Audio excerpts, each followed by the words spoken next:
Okay, we're going to open the Monday, April 2nd Board of Selectmen meeting at 6:31. We stand for the Pledge of Allegiance. Pledge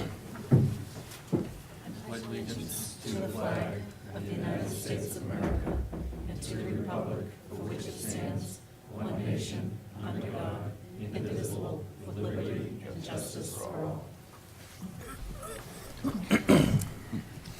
Okay, we have a couple of public comments, so Stephanie, you ready?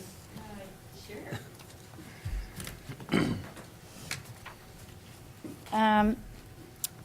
My name is Stephanie Bartelt. I live on Chestnut Street in Groveland, and I'm here for the Friends for Greener Groveland, and I just wanted to let the town know that we're going to be celebrating Earth Day this year with some events starting at VZ Park at 10 o'clock in the morning. We'll have a naturalist and a bird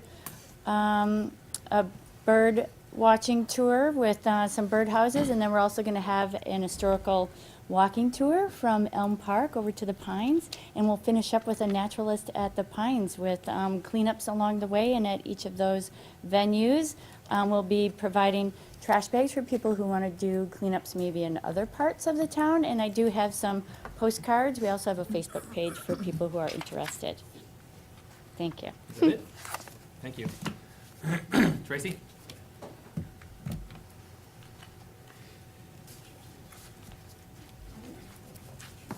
Good evening. Tracy Guilford, 4 Abbott Circle. I'm standing before you as a representative of the fire department. We're contemplating resurrecting Groveland Day with the help of the police department. I'd like to have it as an agenda item in 2 weeks, if you can fit it into your schedule. We're going to touch base with the groups that were involved to see if they're interested, and then, again, come back to ask permission for use of the town facilities. Do you know what date you were looking to have that? We'll probably do it the traditional in September. Okay. But like I say, I want to touch base with like Boy Scouts, Girl Scouts, Bagnell PTA, all the groups that would have participated to see, first if they're interested in doing that, and then again coming before you to ask permission to use the town facilities for that. Okay. All right? Thank you. Excuse me, Valerie Osborne, 3 Pleasant Street. Sorry. Take your time. Valerie Osborne, 3 Pleasant Street. I'm president of the Friends of the Council on Aging, and we have the townwide yard sale on the 3rd Saturday in September. So I'm just asking you please to avoid that. 2 years ago we had to cancel our yard sale because we found it conflicted when the Groveland Day was moved on to the 3rd Saturday. So we're just asking, Tracy, if you can avoid the 3rd Saturday in September. Thank you. Okay, thank you. Okay, moving on to the warrants. I'll read those.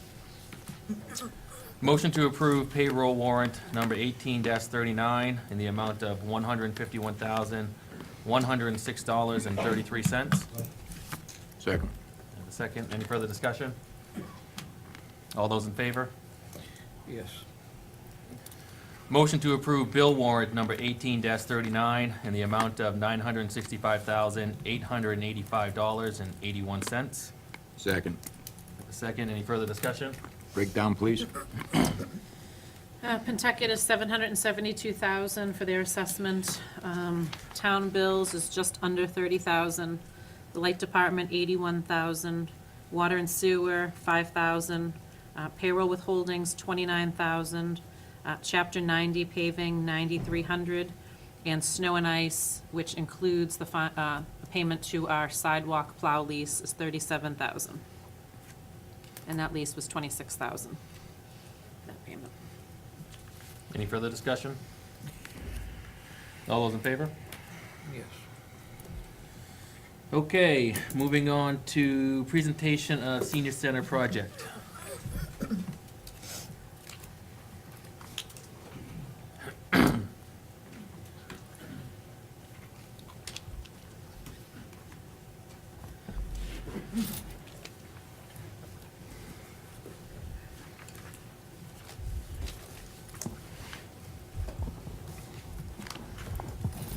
Mr. Chairman, members of the board, Denise, thank you for giving us time tonight on your busy agenda. In 2015, we approached you with a very beginning concept of a senior center initiative. We met a few times after that with updates, and tonight, I am pleased to say after about 27 months of work, we are ready to present the final project report to you. I believe information has been distributed to you in advance. And we will proceed with a PowerPoint presentation. Some of it is may be familiar to you because we use some of the same data, but there is data that has changed, and we have some final numbers.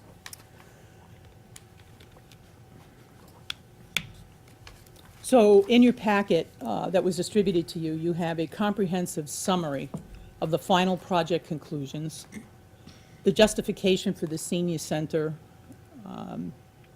in real measures, and a determination of need laid out in detail. The architectural and construction details are outlined, and the financial details are also laid out in final numbers. Can I have the first slide, please?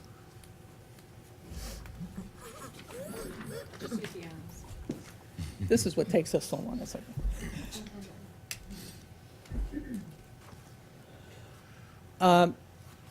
Some of these are the numbers that have changed. Within the last 6 years, the senior population of Groveland has increased 41%.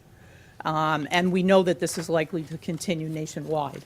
The current population of seniors in the PSGR has increased from 30 to 33%. At present, only 0.9% of the annual taxes paid is allotted to the COA for its jobs, its work, and for the benefit of the seniors. We believe that this percentage should be increased to 2.74 in order to pay for the construction of a senior center, with the additional charge maintaining the building staff and staff at about 0.80%, for a total of operational cost of 3.54%. Currently, there are 2,145 seniors over 60, which represent 33% of the population. Could I ask a question? Do you Yes. prefer that we hold our questions to the end? Yes. Okay.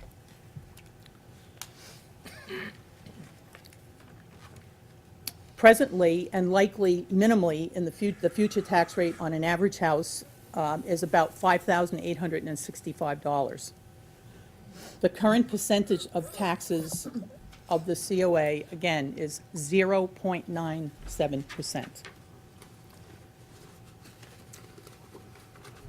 John? All right, now comes the numbers. Last time we saw you, we had a figure which was, I hate to say it, incorrect. We said it was about 2.2 million. Now it's turned out to be 3.65 million. Just goes to show you what you know when you start looking at it closely. So this is, the building will be about 85% of the town hall size. And when you look at the bonding, it looks like it's going to increase for 20 years to 5.17 million and for 30 years, 6.17. We're recommending 20 years at 4% interest. Now, we're assuming here that the interest rate is not going to go up significantly. Now, we know it is going to keep going up. That's why we're very interested in you approving this project promptly so that we can borrow the money promptly so that we don't get caught with the interest increasing too rapidly. Next one, please. This is what the plan would look like. This is the proposed plan, and you can see the outline of it. Now, on the left, you'll see some very slight lines. Those slight lines are to say that there might be a room for expansion. The black lines, the dark black lines, excuse me, are the proposed or preliminary design. And you'll see that it's around 7,560 square feet. That's looking at the bottom of the slide is going into the building. And at the top of the slide is the back of the building. And the front of the building is onto the parking lot that we normally see behind the fire station. Okay, next one. This is the lot on the lot size. All these lines and whatever are contours and the like, but you can see the building in the location of the overall site. And you can see that it doesn't take up too much of the space, although there isn't a lot of space left over by the time we put that building on there. Okay, next one. This is what it would look like. This is again an architectural rendering. The front you can see on the right and the back, and then there's the east side, and then there's the west side. The west side has a door in it. That's the door that will go into the kitchen area to supply materials for the kitchen and food and whatever. Next one. Okay, here comes the money piece. Here's the 20-year bonding. Currently, yearly real estate tax is $14.6 million, which is 5,865 times 2,503 taxpayers, which means a total revenue of $292 million. So that if we ask for 3.65 in a bonded amount of 5.17 million, that's using the bonding figures, it will come out to be about 1.77% of the total of 14.6 million. Which means when it translates, when you look at the bottom line, you'll see that it comes down to 1.77% of the budget. And if we go for the 30-year, it's 1.41. It's a little different. But anyway, the total figure comes out to be rather a lot of money, 3.65 million altogether. Okay, next one. And here we go.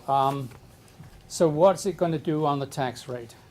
There's $14,600,000. That's a 14.6 million times 1.77%.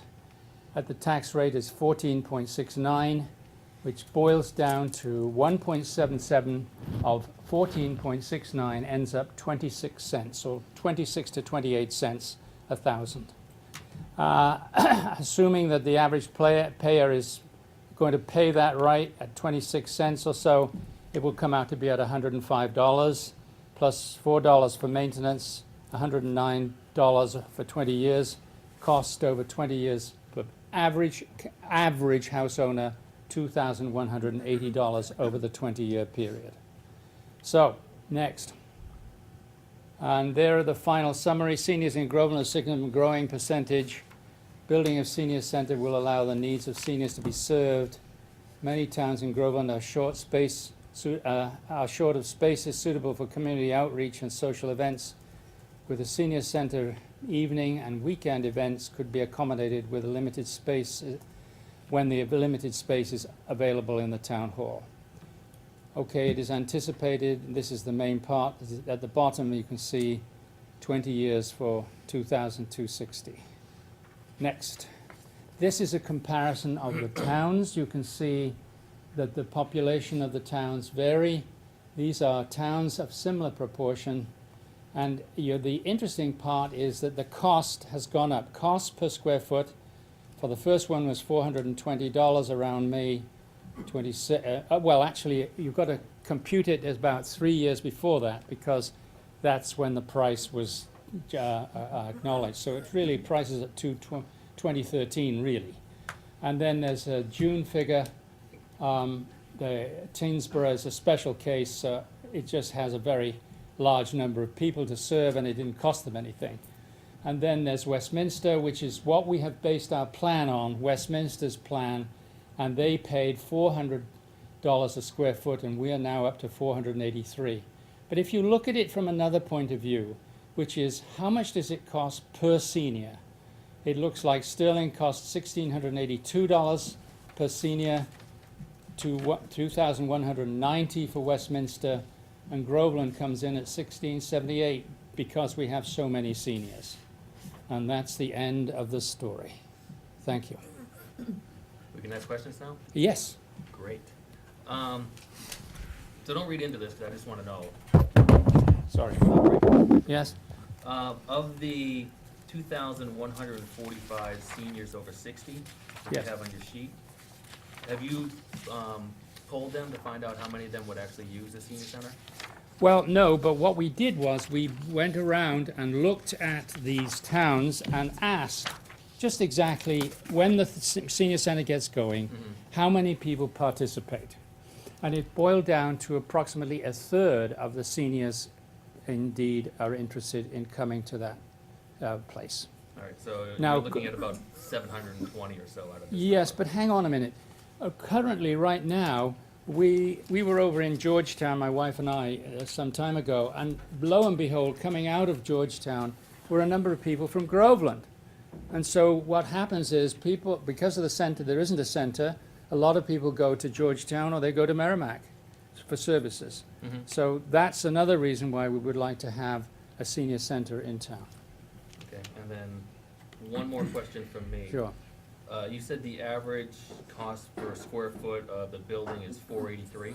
Yeah, that's correct. Well, that's with site development, everything in there. Everything? Okay, Everything. 'cause I was gonna ask you what the average cost of just building is. The building is around 2.3 million, and it's about $285 a square foot. Okay, so that's closer to what I was thinking of about That is actual correct. building. But when you cost per put square all foot. the other bits and pieces in, the operational manager and the architect's fee and all this other Right. stuff, it ends up being rather a high number, I'm afraid. Okay. Lisa, do you have any questions? I have a few questions. Go ahead. So your citations on demographics, where do you derive those from?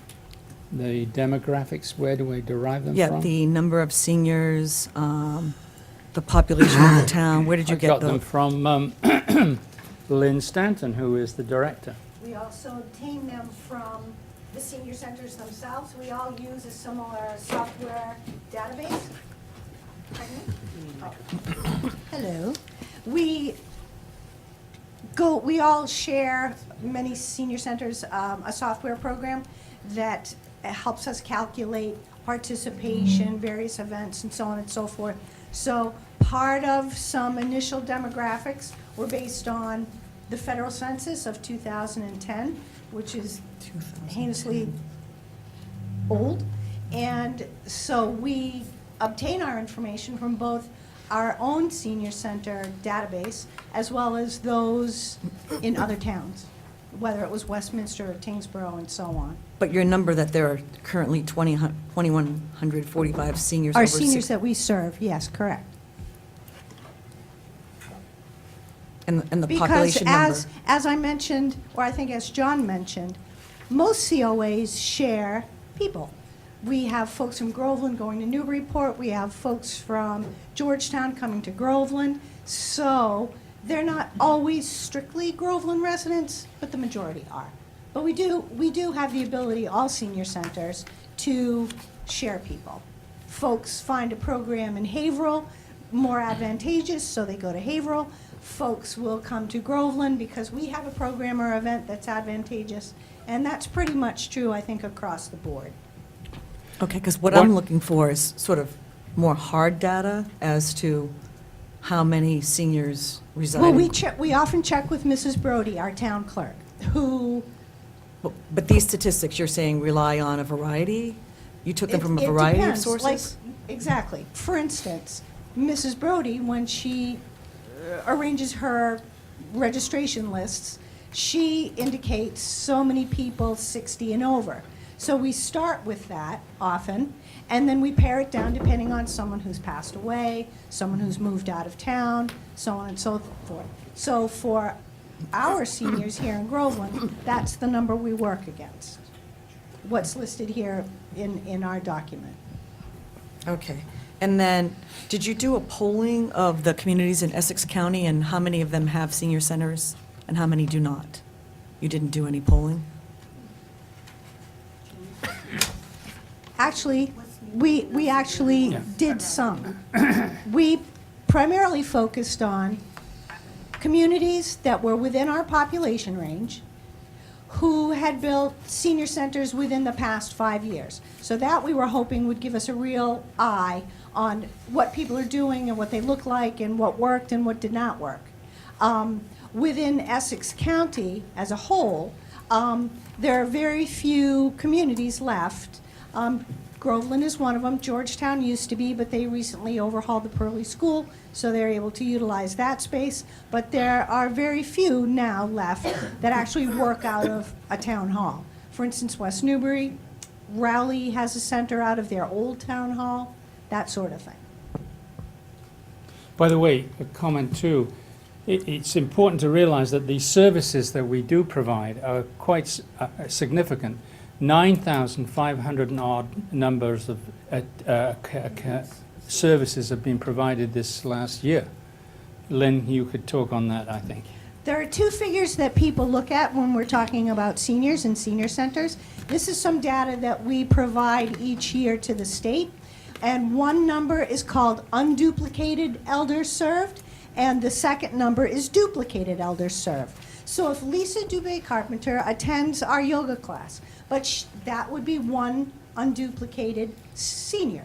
But if you attended each week and you attended for 48 weeks, that would be you at the number 48. So for instance, within the last year that we provided data to the state, which we must do each year, we were over 9,000 in terms of 9,500. yeah, in terms of services provided. That's phone duplicated. calls, that's events. That's not unduplicated, that's duplicated, That's correct? correct. Yeah. And what is the unduplicated number? 696, I think. Okay. Yes, that's about right. Yeah, about 696. Now, that might be, you might be calling us, Lisa, for your mom. So that would be a family support sort of thing. Your mom might be calling in for various programs or events, or for us to provide transportation, or to come in for a blood pressure clinic or a foot clinic. But then you might also call, although you're not a senior, you might also seek our services by way of family support. Okay. Thank you. What's up now? Bill? I have no questions at this time. Ed? Yeah, I don't know who to direct it to, John or, Either fine, either way. okay. This will get the meals program back to Groveland. Well, the plan is to build a full kitchen, but initially not to open it in full-fledged, because essentially you've got to see the population build up and show interest. So we would essentially phase that in over the next 2 or 3 years. Okay, and the other question, quite a large building, would this be available for other town organizations? Yes. Such as the military groups, the Veterans of Foreign Wars, to meet there? Well, it depends. Of course, it is a senior center, so in the morning, the seniors tend to use it. But in evenings and weekends, there's no reason why it could not be utilized by other groups. Yeah. And As long as it's not being used by other seniors, that's right. I know some centers in some cities and towns, they got away from the name Senior Citizen Center, and they named it just Citizen Center, where, and I don't see anything set up here for like a wood shop, which is pretty popular in a lot of senior centers. That seems to be pretty popular. I don't see anything. Well, we're putting up a building with series of rooms. How you divvy up those rooms will be decided by what is required or wanted. Okay, I'm all set. Number one, thank you guys for all your hard work. It looks like you put a lot of time into this, and, you know, I appreciate it. I am a firm believer in if you build it, they'll come. So I think once you build it, they're all gonna come. The ones that haven't been coming and getting involved will get involved. That being said, did you guys ever try to apply for any state or federal money to help pay for it? Or There is wasn't- no straight-on nothing? money for it. We know that. We've checked that out. Okay. It was a waste of time. What I need from you guys is for you to make a decision whether you're going to support this project. I would like to get a sense of the group tonight and put your name on the line, so to speak. Are you going to support this for us or not? I'll say I'll support it. Well, I'd like to have Yeah, a sense of the group. yeah, I'll go along with that. This will be presented to the townspeople anyway. Oh, absolutely. And, you know, it's a long time coming. And I think this is, maybe Nita, you can help me out. This seems to be the furthest that this has got along over the years. Oh, yes, sir. It's come a long way from almost 50 years now, from a little group of people with Valerie Osborne as the spearhead, a little elders vision that canvassed what the people might need almost 50 years ago. We have a full staff. We serve hundreds of people, and we're a major town entity, and to get this far was really amazing. Don't give me a mic. Yes, I'm supportive of it. I just question the cost, because it always comes down to cost, right? So I just question, how that's gonna affect people's bottom line budget of their. Well, they have an opportunity at the ballot Right. box to say they like it or I not. At totally $2 a understand week, it. I don't think it's going to bust their chops. Right, I totally understand that. But saying that, I do support it. I would like to see more inclusion, as Ed was saying, of the veterans, because I think that that's a group that often gets overlooked as well, unfortunately. But yes, I do support it. Yes. Oh, sorry, Kim.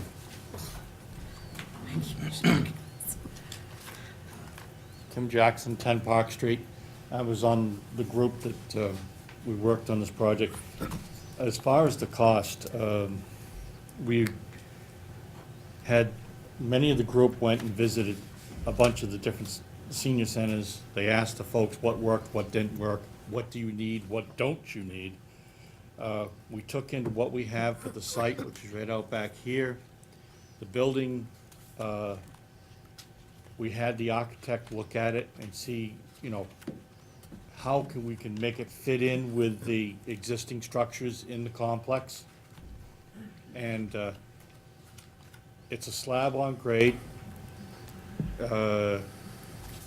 If you put a basement in it, even for your utilities, it has to be handicap access. So we went slab on grade. We had a combination of siding, and then we also had him give us a number if we wanted to do brick veneer. And that added up to another 200,000, and we said, whoa, whoa, whoa, no. And so we looked at all the different avenues for the design and come out with a base number. It'll be fully sprinkled, it'll have a kitchen, and then spot for the director, so they can vacate the office here in Town Hall. And it has a round curved driveway coming up in front for easy offloading, and it has expansion room in the back to build a little patio outdoor area for the seniors. And we have, we even looked, and we have town sewer, town water, accessible right on the driveway going into the elderly housing now. We kind of looked at all the different aspects to try and save numbers anywhere we could. Thank you. Lisa? Valerie would like to speak, if she may, on behalf as the person who began this whole process. She's the guilty party, really, Sure. It's all my fault. Valerie Osborne, 3 Pleasant Street. Ms. Carpenter, you asked a good question earlier. Was a survey done? I think it was you who asked. But one of you two asked if a survey was done. Well, I'd like to take you back a little bit and give you a history lesson. In 1973, the Board of Selectmen, in their wisdom, realized that the senior citizens in town were not getting services that they needed, and they were getting a lot of questions and requests from the senior citizens in town about what could the selectmen and the town do for the senior citizens. There was nothing organized then. Thank you. They put a call out and asked for any seniors, anybody who was interested in working for seniors, to come to the town hall and join the Elder Affairs Committee. I was one of the people who answered that call. 1973. If you count on your fingers, it's 45 years ago. 45 years ago. We were asked by the Board of Selectmen to find out what senior citizens wanted in town. What we did with our chairman, who was Irving Franklin, some of the old people here might remember. Irving Franklin was our chairman. One of our members was the Reverend Charles Barton from St. James's Church. I was a member, and there were 6 others with us. Richard Abbott also was a member. They wanted us to ask, what did the senior citizens in Groveland want? This was the survey, exactly what you were asking. What we did then, as it was the days before computers or iPads or any of that, we did it all by hand and by feet. We put together, we took the street listing of Groveland, we took the list of every household that had a senior citizen living in it, and we made a list. 9 of us could not cover every single house in town, so what we did was we went to every other senior citizen house in town. And we took our survey with us and we asked the seniors, what do you want? We came away with the answers and we put together the answers to the survey. And this is what the senior citizens in 1973 to 74 wanted. First of all, they wanted, and these are not especially in order, but they wanted to have Groveland set up a council on aging. This is, a lot of people don't realize that a council on aging is set up by the state. It's formed by the state and the members have to be approved by the state. They wanted a council on aging to look after the needs of the seniors in town. They wanted elderly and low-income housing, because everyone who was elderly, who couldn't afford to live in Groveland, had to move out because there was no other option for them. They wanted Meals on Wheels for the homebound elders who could no longer take care of themselves. And they wanted a senior citizen building for themselves. They'd heard about a few others around the state where senior citizens could actually go and be welcomed and have activities that were appropriate for their age. Now, I'd like to tell you that within 10 years, we got almost all of those things approved and working in town. A council on aging was established. River Pines was built in 1984. Meals on Wheels was set up at the little rented rooms in St. James's Hall, and I was the director there for quite a few years. And the only thing that we did not end up getting in those 10 years was a senior center of our own. So now, after 45 years, I think it would be a good time for the seniors in Groveland to get something that they asked for 45 years ago, and I really hope you approve it. Thank you. Moving right along, Ms. Carpenter, what is your position on this one? I don't have an answer. I think we have the people that are having issues with their pipes here tonight, and, there's some, Okay, from what I no understand. answer. Okay, Mr. O'Neill, what do you say? Can I just ask a question? I didn't have any questions Sure. before. I'm looking at the site plan, Yeah, and I worry about parking. Do you see a possible issue with the available parking spaces if it's utilized as much as you predict? If we go back to that slide? Because you're going to be taking up a good portion of that free is correct. area. You killed it, huh? Do you see that as being a problem? I only count, about 8 or 9 spaces out there now. yeah, but we're assuming that we're going to have some of that. That parking lot is not overly utilized.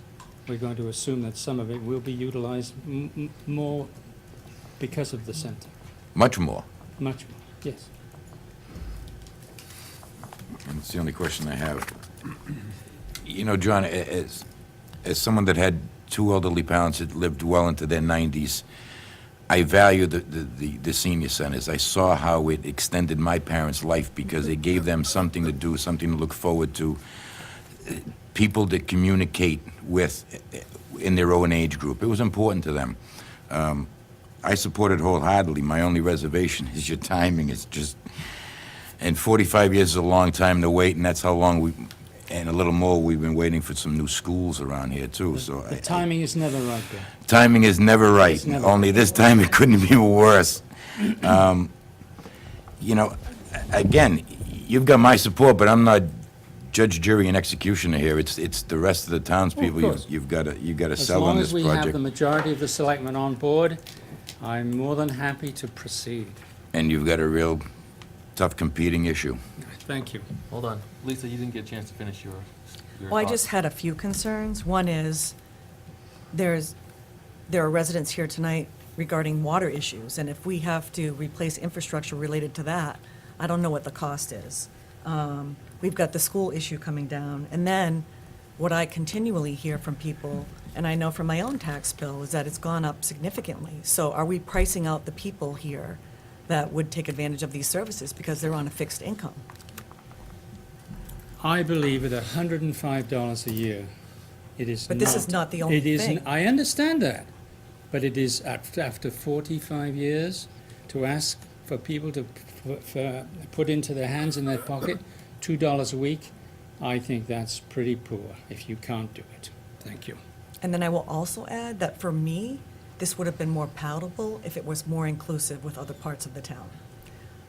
Other districts have centers that are, you know, sort of multi-purpose, that aren't just for seniors. And I get, seniors deserve everything, but I think once you start to look at the whole town, you'd get more buy-in if other people felt that it was benefiting them as well. It will. It will. It will. And the Elder Affairs people have done incredible amounts of data on this. Anita, can you go up to the podium, please? 95% of all of the senior centers that were built expressly for seniors, and for many good reasons. There are people like Newburyport that I think went 10 or 12 million into a community center, but it's a city. It's a different environment, it's a different demographic. And they can have chamber groups and stuff like that if you want, and we can participate in that. You can go drive into Newburyport and enjoy their space as well. But the records shows since they've been collecting data in Massachusetts anyway, that the majority of combined usage of structures or buildings or efforts failed miserably. Well, I don't know personally about that, but there are power struggles, there are management issues, there's just, you know, who gets what, who gets most of the space and the premier timing. It's just, it boils down to people not getting along and not the best use of space. So they strongly recommended that we stay away from that and just stay within what we know our service base is. You guys all set? Anita, is that it? Yes, sir. Did you have a question? Down to the front. Should I go up to Yep.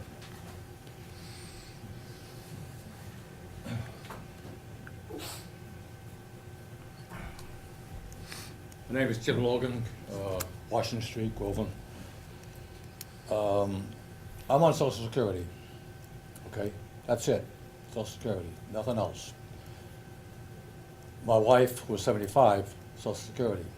My taxes for the house are almost $9,000 a year. That's an awful lot. I know $200 a year doesn't sound much, $2 a week. We spend $6,000 just on food for a year. I mean, you add it up, because we've already done this to see how much money we need to live on. And taxes, it's killing me. It really is. Between that tax, the income tax, the car tax, this tax, I'm taxed. And that's all I wanted to say. Thank you. You gotta think about it. How many people actually use the senior citizen center? It says 33%, it was what we have as far as senior citizens, but is it 1,000, 500? Yeah, how many people actually use the senior citizen center? Well, I think they- don't. We don't have one. Well, I mean. Nobody have uses it. Nobody uses it. I don't even go to, if you had one, I still wouldn't go. Okay? Neither would my wife. Thank Okay, you. thank you. Okay, yeah, go ahead. No, you gotta go up and, you gotta go up. It's painless. It won't hurt. Melissa Furtado, I live on Salem Street. I know that these are preliminary numbers, but, I mean, you'd be amazed at how many people work in this town that work in companies, such as myself. I work for a commercial, the commercial division for Pella Windows, that can help contribute as far as, not donations, but pricing it out and getting you guys the best rate. And we have countless people in this town that work in these fields that can help drive that price down. You don't have to go with these big contractors. You don't have to take the first number that you're getting. People can chip in and help lower those prices. I just wanted to add that in there, because If I can just speak to that. Yes. So Thank unfortunately, you. we cannot. Public buildings are very specific in Massachusetts when it comes to public buildings. We are required to go out to bid, and we are required to pay prevailing wage, which is what drives up the cost. okay, understood. Thank you. Okay, thank you very much. Thank you. All right. Thank you. Thank you. Okay, Do you want to just give a moment? I think there are people in the hallway that might want to come in if anyone wants to. yeah, yeah, this would, if anyone wants to leave, this would be a good time. Well, because we got other people coming in for water. If you don't want to stay for the water discussion, this would be a good time to change over.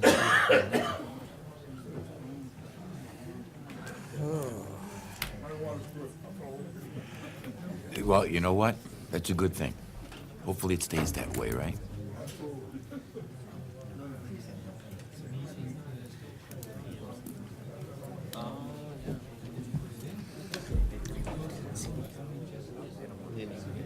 Wow.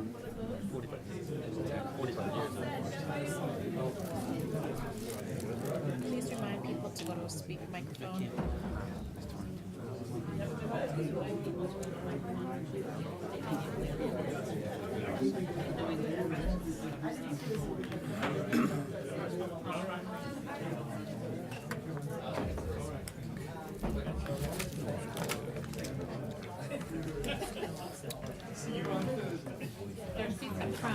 Yeah.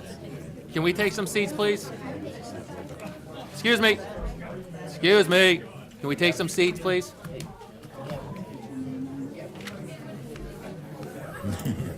Don't be shy. I forgot I had it. That's unusual.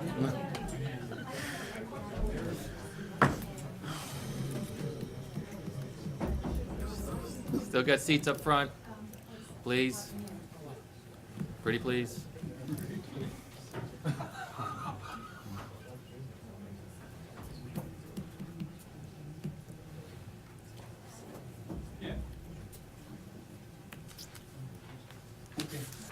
All right, next up, we have Water Department discussion. Tom, Yes. thank you for coming. Thanks for having me. So I guess you want to kind of go over some of the background, give her a little presentation, and then we can have a little bit of discussion if that warrants. Sure. What I've done is I put together a little bit of a slideshow, about 20 slides, outlining basically the system, what it's comprised of, history of the system, and essentially just a little bit more background. I'm hoping from all of this, people get maybe a little bit more public education as to why they're dealing with some of the issues that they're dealing with as far as water quality within the system itself. So you see the first slide basically just outlines how many people that we serve, the size of the system. It's important to understand that it's a groundwater system, and that's gravel-packed wells. So it's very similar to a private well in that respect. You can see the average is 400,000 gallons a day. We have 2 storage tanks, 2 pressure zones. Treatment process, and this is a big one, is inline treatment only. So that's chemical addition. So there is no filtration to the water. That's important. There is no filtration. We monitor it 24/7, and that's done by a SCADA system and obviously our staffing. The back one, yeah. So SCADA, for some reason the slide's not coming up with the screenshot on it, but you can go to the next slide, I guess. Okay, so again, 100% of the water that's drawn from for Groveland is from the ground. Very common in rural areas. We have a lot of neighbors, neighboring towns that are using groundwater just like we are. Groundwater in general is very clean. It's less susceptible to bacteria contamination because you're drawing from the ground. It's not a source that's open to the air, just like a surface water situation, like you'd be talking about in Haverhill or something like that. Obviously, the downside of that is iron and manganese, and those are the two most prevalent minerals that we're going to be finding, or contaminants, if you will, that are in the system. And this is just some more information on iron and manganese. Basically, that's naturally occurring.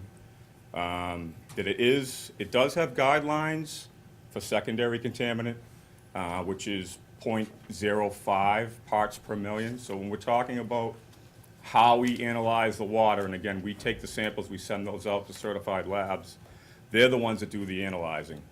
And the 0.05 parts per million, that's about when you're going to start seeing your staining.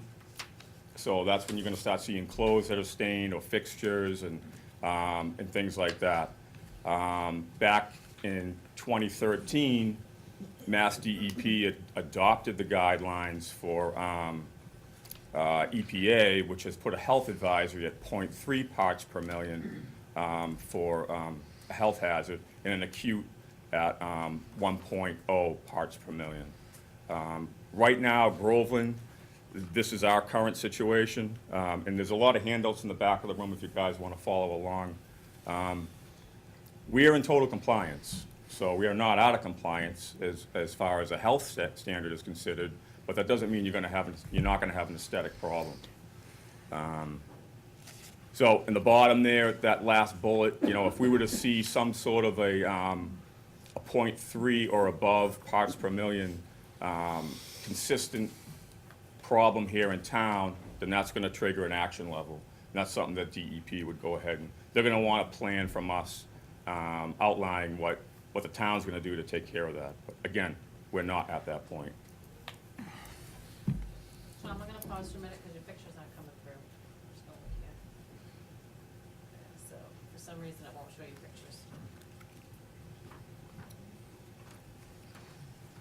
It's not there. Is it on the stick? Yeah. How about the saved? One I was on earlier was a saved one.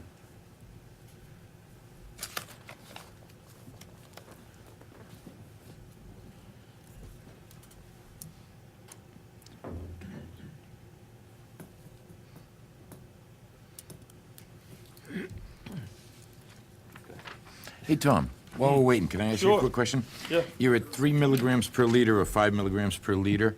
That's the state acceptable limit? Yep, 0.3, yep. Do you know what, can you tell us what our levels are currently? Currently, in the system, we're at about 0.2. For manganese, Correct. milligrams per liter. Yep. We have one source. Can you go back to the SCADA system portion of it? There you go. So there's a screenshot, and that shows you all the wells that are there. So well number 1, which is all the way to the right, and then 3 and 4.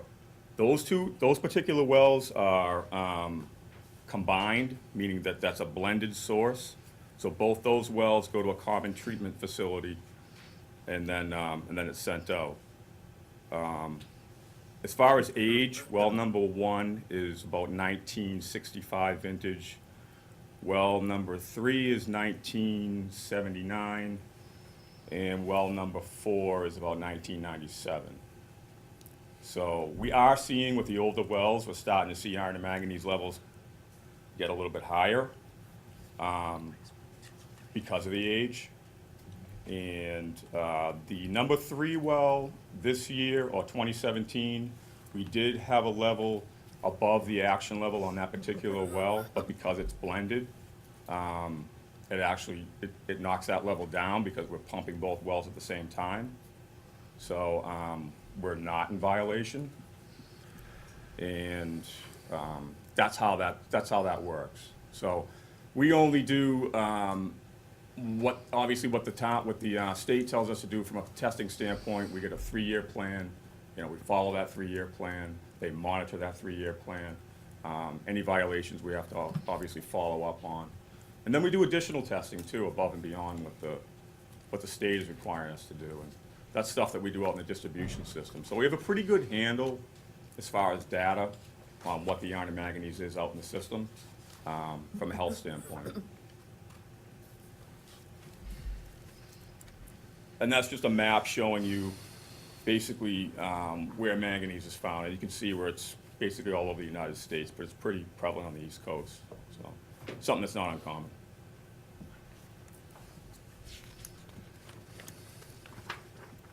So what's in the water? One of the groups that has kind of highlighted EWG, this group came up with a report after Flint, Michigan, and it's an independent group, and it went around and looked at all the water quality of the surrounding towns here, and they may have done it nationally, I'm not sure. But essentially, Groveland ranks number 2 overall. So it's actually really good water. In the next slide, you'll see essentially what they ended up finding. And all this information is on our website, and you can reach out to the web and you can find additional data. But here's how we rank. Those are the number of contaminants that are in the water, the surrounding communities. So, What are the 3 contaminants in Groveland? iron, manganese. Oh, so and they're considered contaminants? Yeah. Yeah, anything that's basically in the water. Yeah. So it's a regulated contaminant. Flushing, everybody is familiar with that. We're doing it twice a year, and that's a preventative, operations that we do to try and keep things clean out there in the distribution system. Flushing the water mains will not treat the water. That's another important thing to understand. All it's going to do is flush out the mains. So, you can see that, obviously when we do that, we try to notify everyone, let them know what's coming. And it does stir things up. One of the things, that last bullet point, these are some of the things that we're trying to do to get a better efficiency, if you will, within the flushing process, and that's a theory of unidirectional flushing. You can imagine this system has gridded neighborhoods. In those gridded neighborhoods, there are multiple valves that operate the water mains. And it's a systematic way of shutting valves and getting water and velocity to go in one direction to really scour the inside of the pipe to get a good clean and flush on the system. So it's something we're working with a consultant on. We're always kind of tweaking that and in hopes that it'll make a difference. So here's a real good slide. That is the water main. I took this picture when we did the upgrade on Main Street, $1.2 million upgrade we just did. That's the pipe leading out of well number 1. That's the interior of that pipe. That's what the inside of the pipes look like here in town. So that's just a buildup of iron and manganese. How old is that pipe? That pipe dates back to the age of the well, which is 1965. That's a piece of lined cast. So that pipe right there, I don't know if you can see in the bottom, but you can kind of see you can see the steel itself, and then you can see it looks like a white area, and then you see the buildup. that's cement lining. So when we're talking about, you know, the distribution system, we want a pipe that's cement lined. There's a barrier there between the water and the pipe itself. You know, kind of going through that slide, again, it really touches on the iron and manganese, the fact that, you know, when you see an increase in velocity and flow, whether it's for, you know, water main breaks, an emergency, firefighting activity, that is going to disturb that section of the pipe. I mean, that's what we do in a controlled environment to try and mitigate that for everyone on an annual basis. You know, we're trying to flush that out of there the best that we can.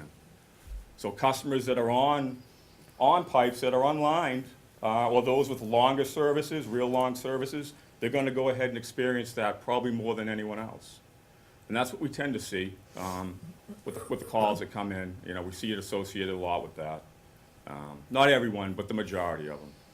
Hot water tanks, same kind of thing. It's gonna, you know, it's a vessel that holds the water over time. Between that and the heating of the water, you're gonna precipitate that out. It's gonna collect on the bottom of the tank. So there's a process that you should be going through to try and flush that out.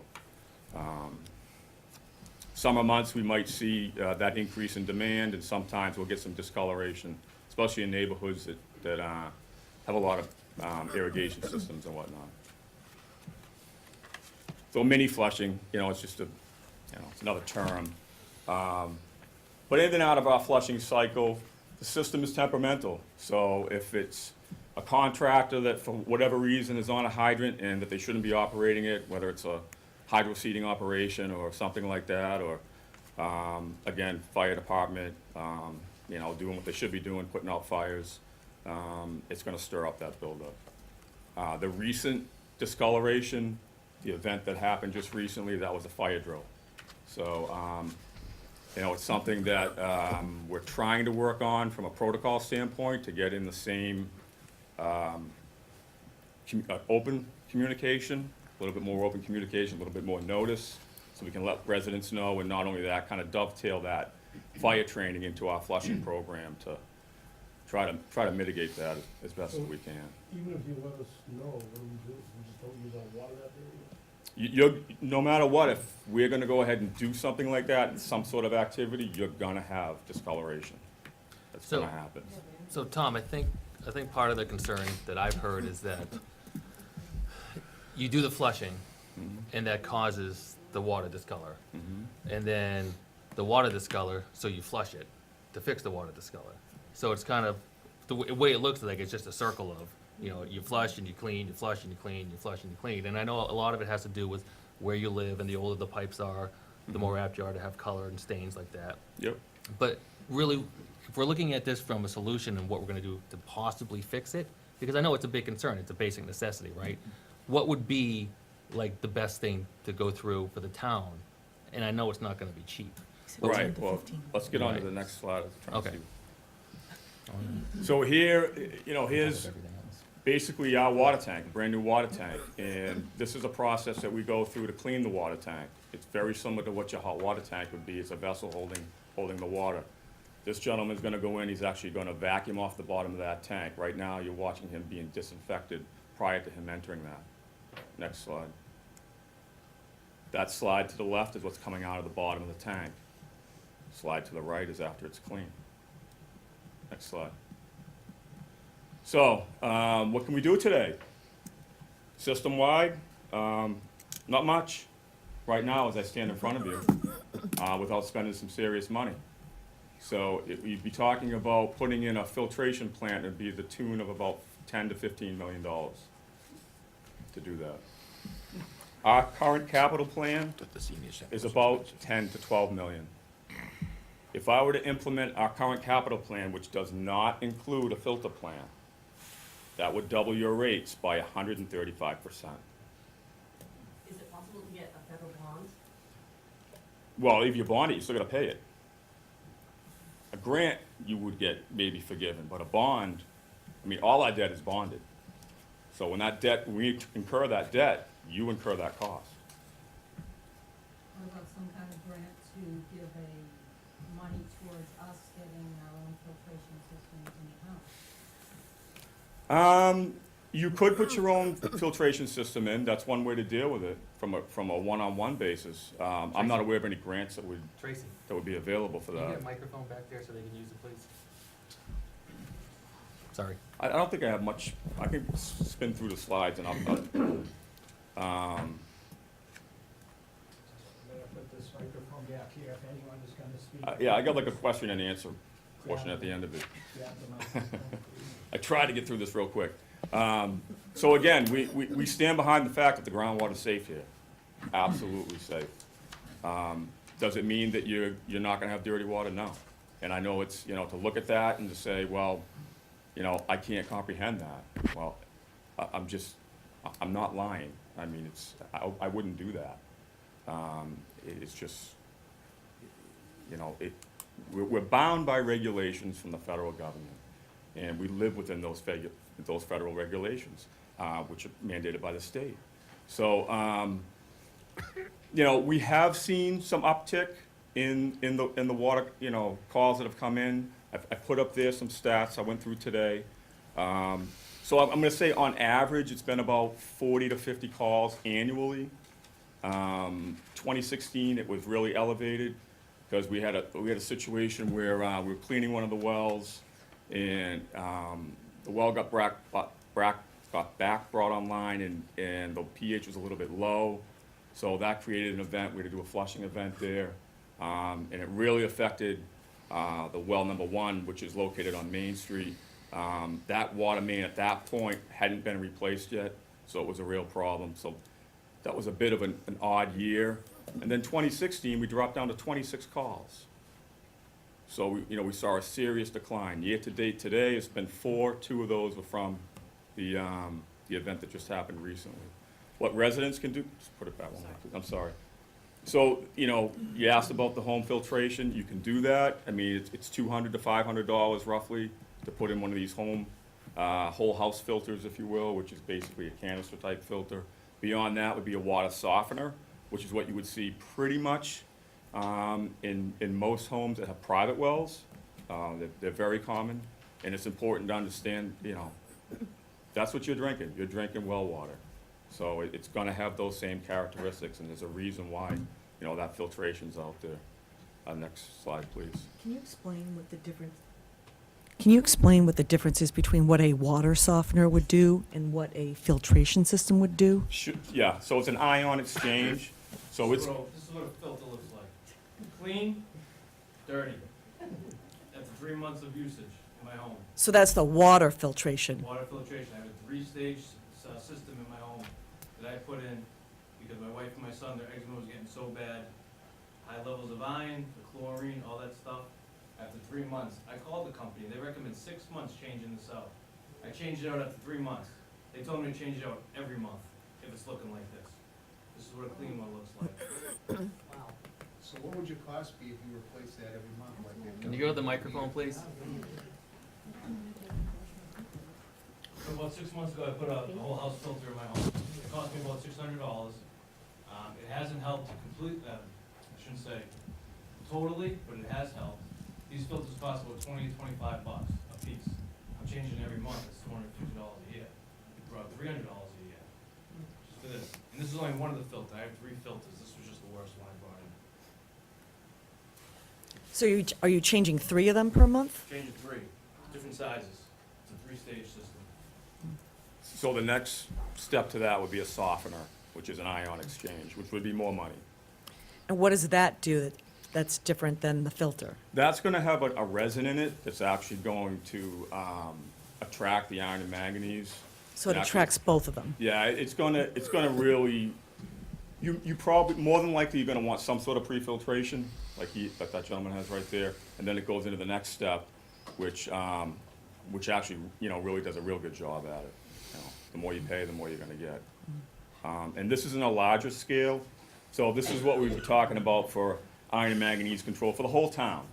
So if we were to say, if the residents said, look, I'm tired, I want a filter system, that's what you would be looking at.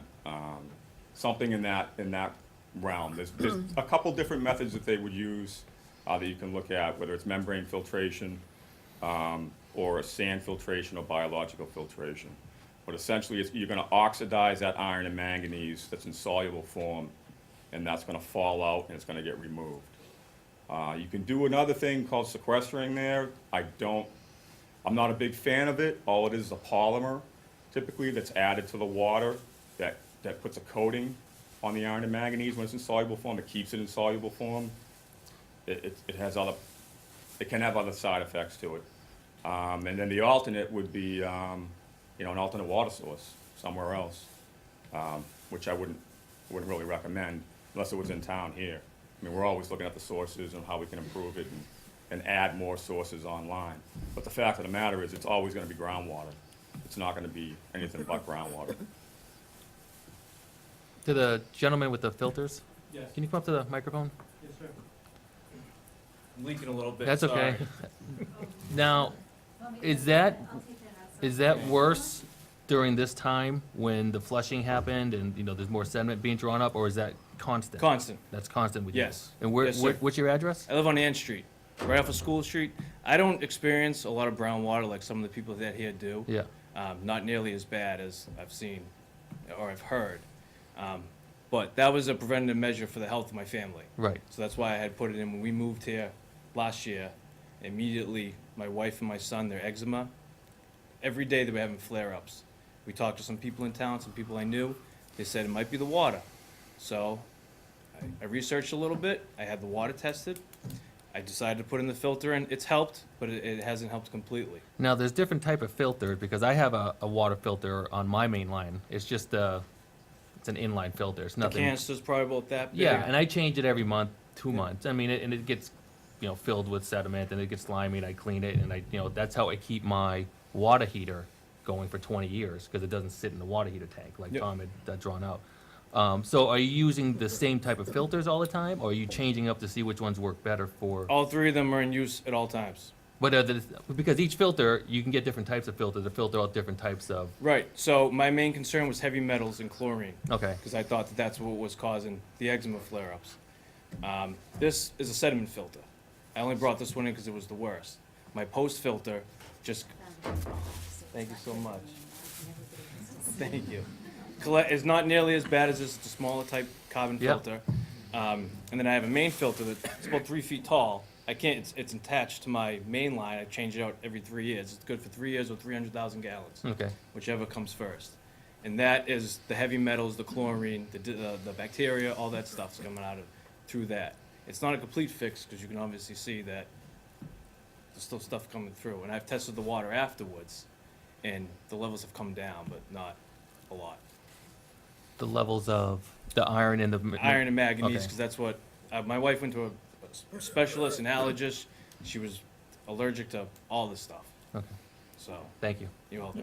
I'd like to ask him a question. Can you go back I up? have pictures of the filter in my phone. He's got more questions Can for you you. go, can you go back up? Yes, sir. I just got one question, Yes, sir. unless I come up with something else. When you said you had your water tested, Yes. what were the results? What was in the water Um, that you had tested? Yep, I have it in my phone if you don't mind if I take a look. Chlorine came up at 95, I'm sure it's parts per million. Hardness 8, iron 0.05, the pH 7.3, alkalinity 136.8, manganese 0.05. It's chlorides. That's not chlorine. Excuse me? Is that pre-filter or after filter? Oh, I'm sorry. Is that the same thing? Is that pre-filter? Yes.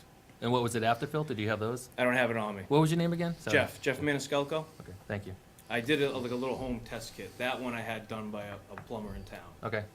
Oh, So, Tom. you're on top now. All right, let's do it. No, to Tom. Okay. Thank Tom, you. I know exactly what you're talking about, and I've called down to the water department. I have a sprinkler system at my house. You guys know what my water bill is. It's unbelievable because I'm a fanatic. I have sprinklers on trees and shrubs and whatever. I have one of those little canister things that everyone's talking about. Yep, It gets slimy and dirty, just as that gentleman's back there. absolutely. What happens, my water pressure in my house drops down to, like, you can't even flush a toilet. I get down the basement, I change it, after 2 months, maybe 2.5 months, change it, off it goes. Sure. So, that picture you showed there with your finger in that sediment in the pipe, that's exactly what you see in that filter. that being said, don't they have something you can shut down a line? Say you shut down the line on Main Street, and they inject that pipe with ice or something to blow them, say that part of town's the worst part of town. So we turn around and you shut the main down, you get in there somehow, and is there ice or sand? I'm not obviously sand. Something they can clean them lines out with? Yeah, in you the could- bad sections of town? Yeah, you can do ice pigging, and that would be something that we would look at as a process, systematically going through it. What is that called? It's called ice pigging. So Ice what? Ice pigging. Pig. P-I-G. P-I-G. Yeah. So, I don't make up the term. what I'm getting at. But that also, it can only be applied in certain areas. So if you have a lined pipe and you're seeing buildup like that, then that might be something you want to do. If you do it in an unlined pipe, okay, and you scrape an unlined pipe and you're going to see tuberculation in there, once you scrape and open that up, it could bleed and bleed and bleed and be even more problematic. So it's something that you can do. Right, so that being said, do you know in town, obviously Main Street is probably your worst line, some of the older lines, you must know where the older lines in town are. Yeah.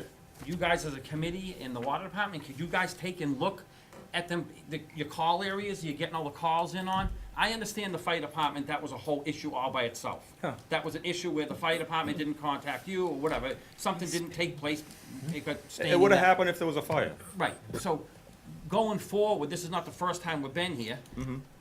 Can we get a chart and come back to us and say, listen, we have a chart of all the bad call areas, these are where we think our problem pipes are, then we come back to the town people and say, okay, icing or whatever, it might cost $100,000 or whatever it is. Could you come back to us with that program, or come back with some ideas for the people with that? I think it's gonna, for everyone to go out and buy a $35 or $100 tank or whatever, filtration, that's not really the answer they're looking for. I think they're looking for a more permanent answer, and I think scraping, cleaning of pipes is where we need to go. We can't obviously afford to replace all these pipes, millions of dollars, I mean. No, nor do you need to. Right.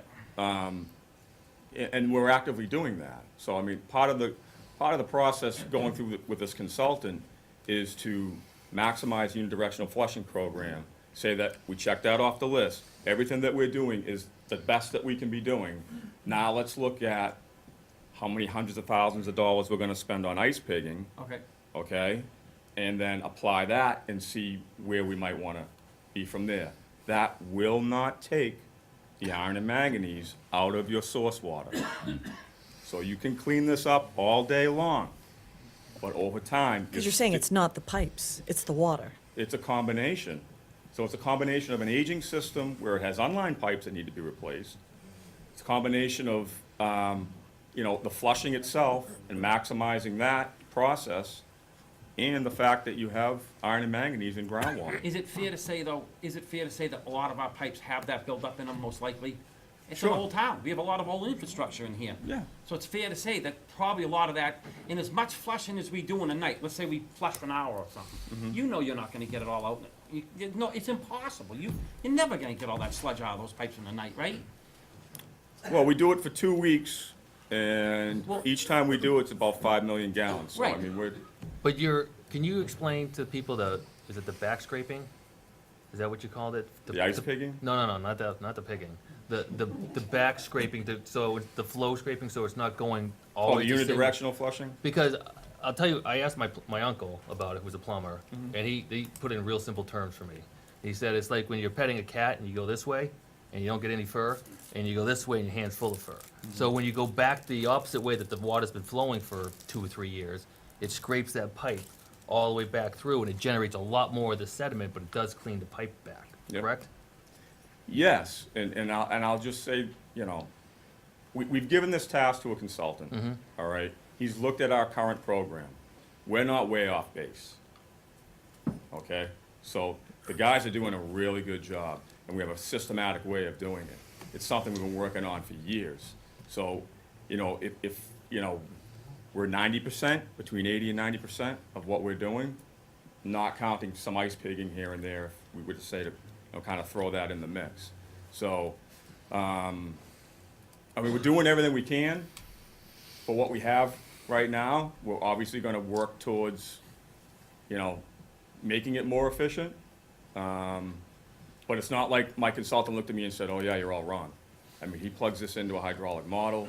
and, confirms about, what we're doing here. And Yeah, we've been I- working with them for a while, so. I don't think anyone in the town saying right or wrong. I don't. And I don't think anyone in this town saying the water department's bad. I think they're looking for answers. Sure. And I think it's, you go home at 6 o'clock and it's all over Channel 5 and 6 o'clock in the morning.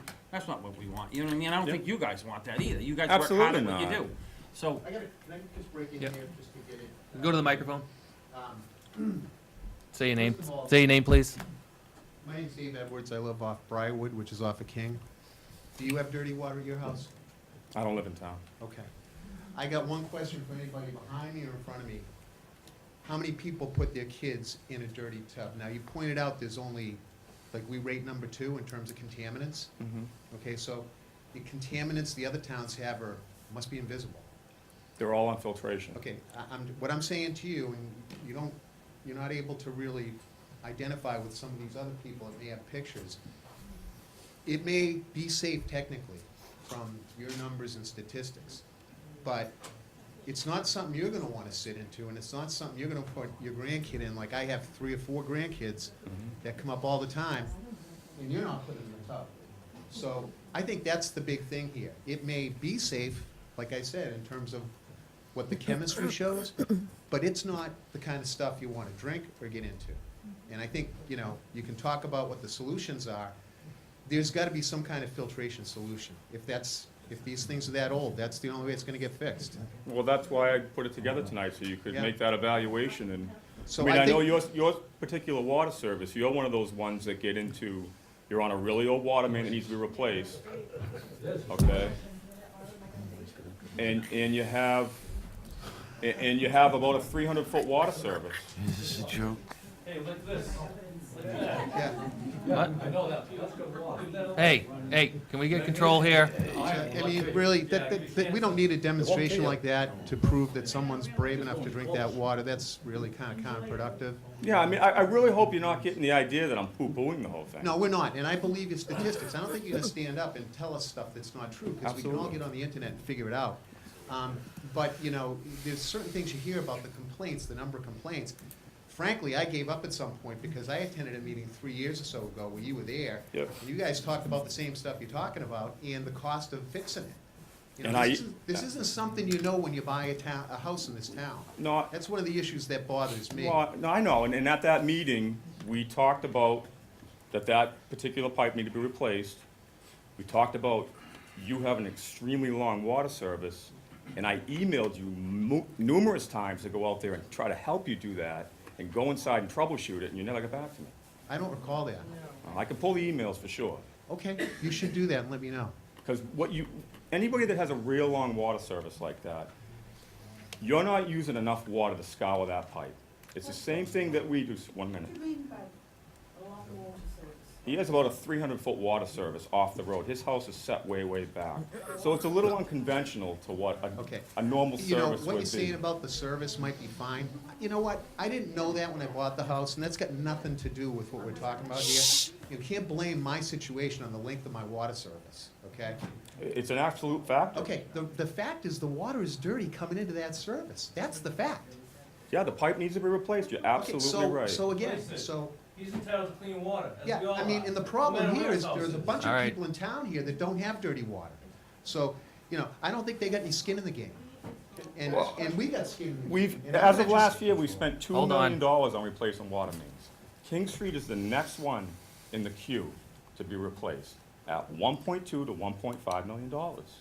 It's on the list to be done next. What's the time period on that? It's another 15% increase. Well, I'm sorry. Clean water is clean water. It's not one of these things that's an option. It's not like buying a car and getting, different driver assistance controls that you can live without. We need clean water.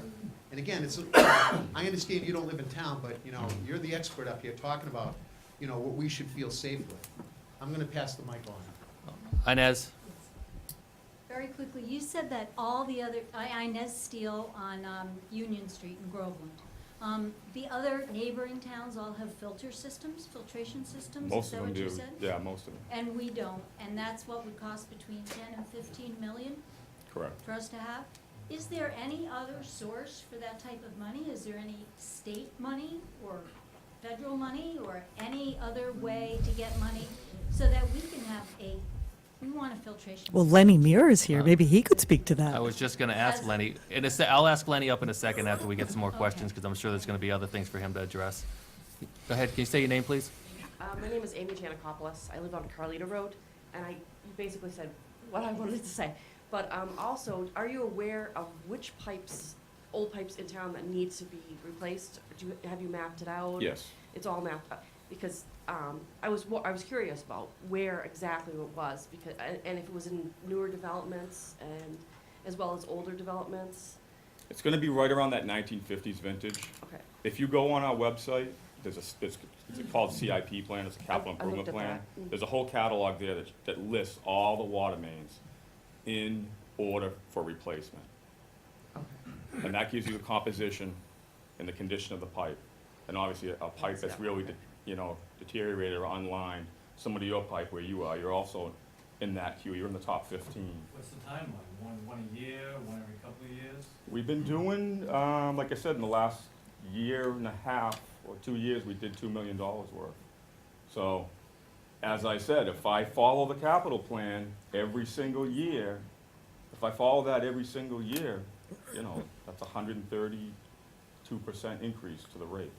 I personally, I bathe my kids, and I'm bringing them to my parents' house now. Mhm. It's horrible. My husband would speak to it too. Colin, I just want to say, just approach you if you don't. Sure. Can you state your name, please? Yeah, my name's Tyler Janopoulos. I live at 20 Collier Road. So I'm not here to attack you. That's all right. Just speak into the microphone, please, so we can I'm hear you. actually also, I'm in the construction fields. Unfortunately, I build bridges. I don't work on, water supplies and stuff like that. I just wanted to bring in, this got a little mixed up, but like this on the 27th, as you can see in the bottom, we all know what's in there. That's a small amount of water, but there's, solids in there. This is 2 days later after flushing. And then we got up Easter morning to bathe ourselves and our children, and this is what it looked like. So I don't know if Carlita is prone to this more than other locations in town, if you know or not. Mm-hmm. But I think one thing that kind of got me is there was floating around that, correct me if I'm wrong, the water rates are supposed to be possibly raising 3%. And then on the other end, we're thinking about raising the sewer 9%. So obviously health of my family and others in the town is number one. 2, everyone just says flush it, so open up every spigot, and all that water you're pumping out, you're paying for, and you're paying for it on the other end in the sewer too. So I think a lot of people are just getting frustrated.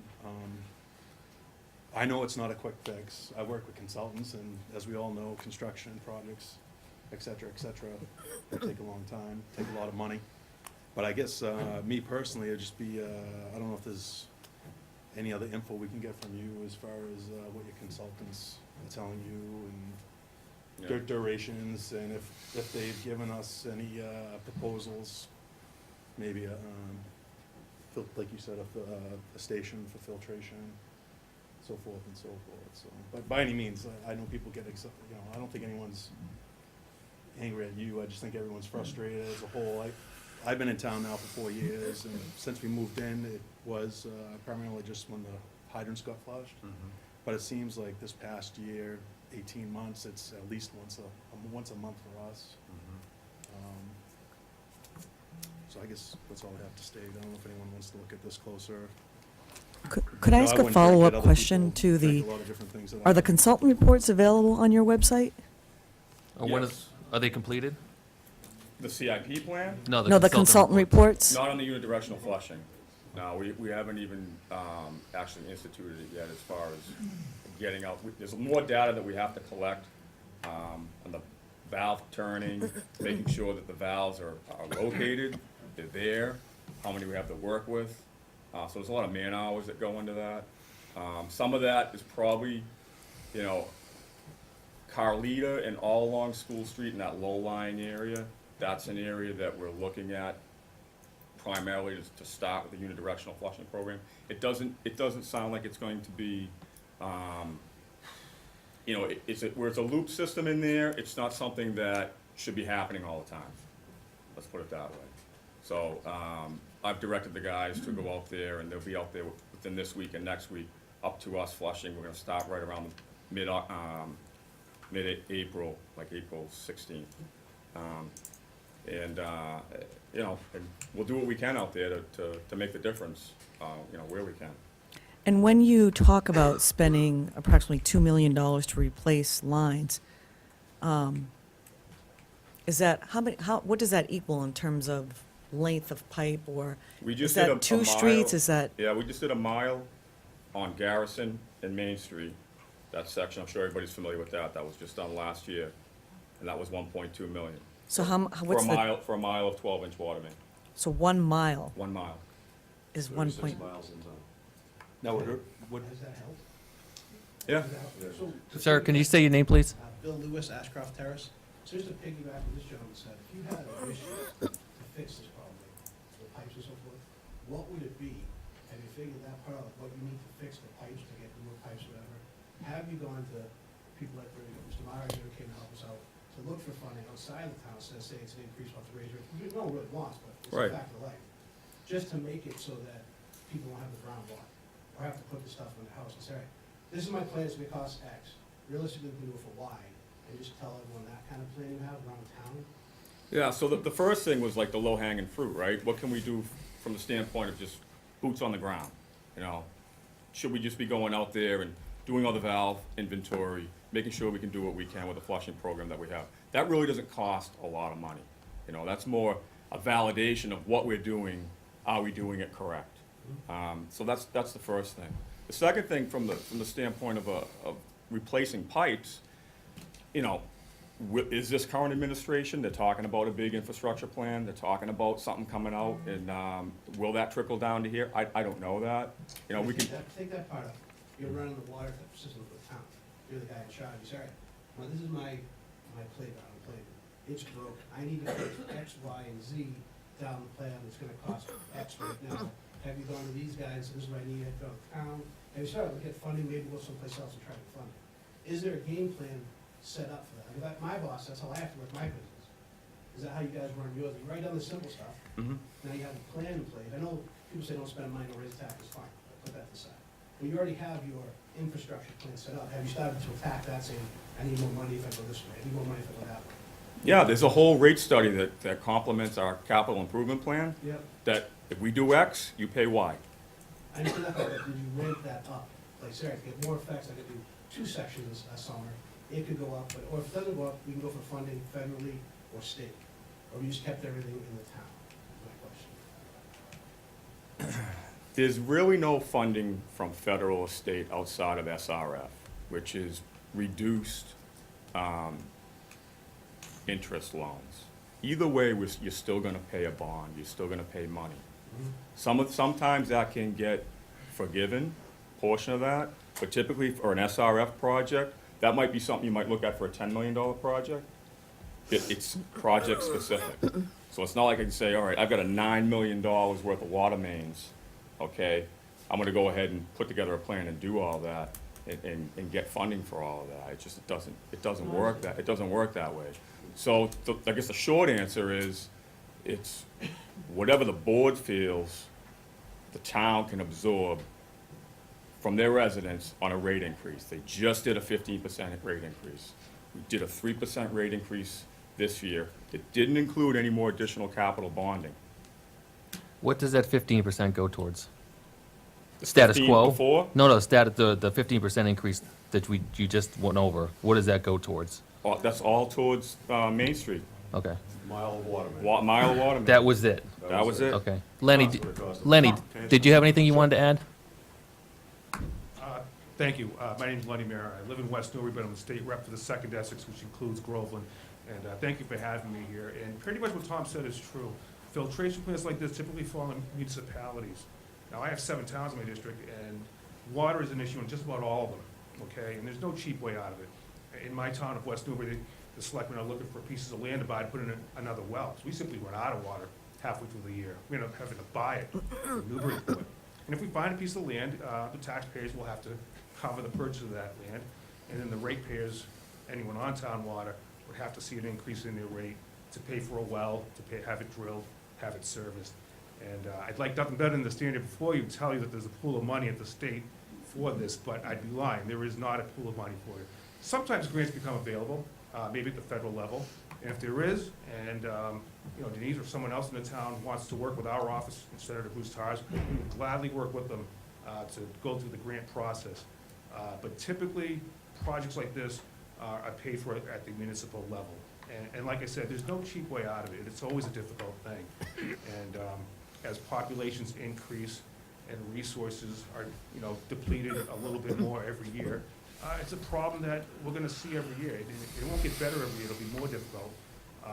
We'll simply have to find ways to deal with it, either with filtration projects at the house level, like this gentleman did, or at the town level. But it's a decision the town will have to make at the end of the day, and whether or not they want to see an increase in their rates to help pay for the filtration. But like I said, if there is a grant program available, we'd be more than happy to work with the town to help fill out the application for that. Thank you, Lenny. Thank you.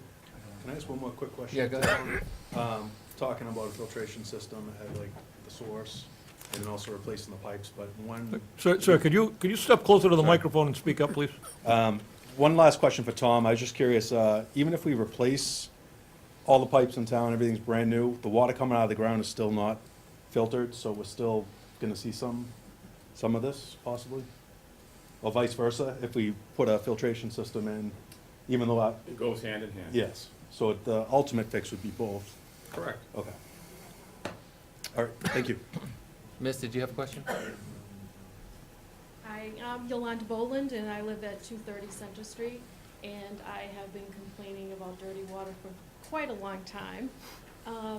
I just want to know, you want to put a filtration system in, but what about the pipes on King Street? I thought that was the most important, to replace the pipes leading to the filtration system, because you're going to end up having the same problem we do, changing the filters all the time. Well, the pipes wouldn't lead to the filtration system. The pipes are after the filtration system. So the water comes out of the ground, it's filtered, and then it's sent out. That's how it works. So the pipes, like that gentleman was just saying, you know, that's an age of a pipe. That pipe was put in the 1930s or the 1950s. It only has a certain life expectancy. That needs to be replaced no matter what. And where is that in your priority list? Is it going to be soon? Because we've talked about it for years, and it hasn't happened. I've lived here We're for actively 20 doing it. 20 years. We just did it last year. So, I mean, it's happening, we're doing it, but it's not gonna happen all at once. We don't have enough money or enough funding or to substantiate the rates for 1,900 customers to completely do our capital improvement plan. Now, what I don't know, and I can tell you how you could help me as a board member, because you're right, $20 million, $15 million that's involved, because all the wells have to come in one location, be filtered together in one location, and then dispersed back out to the town.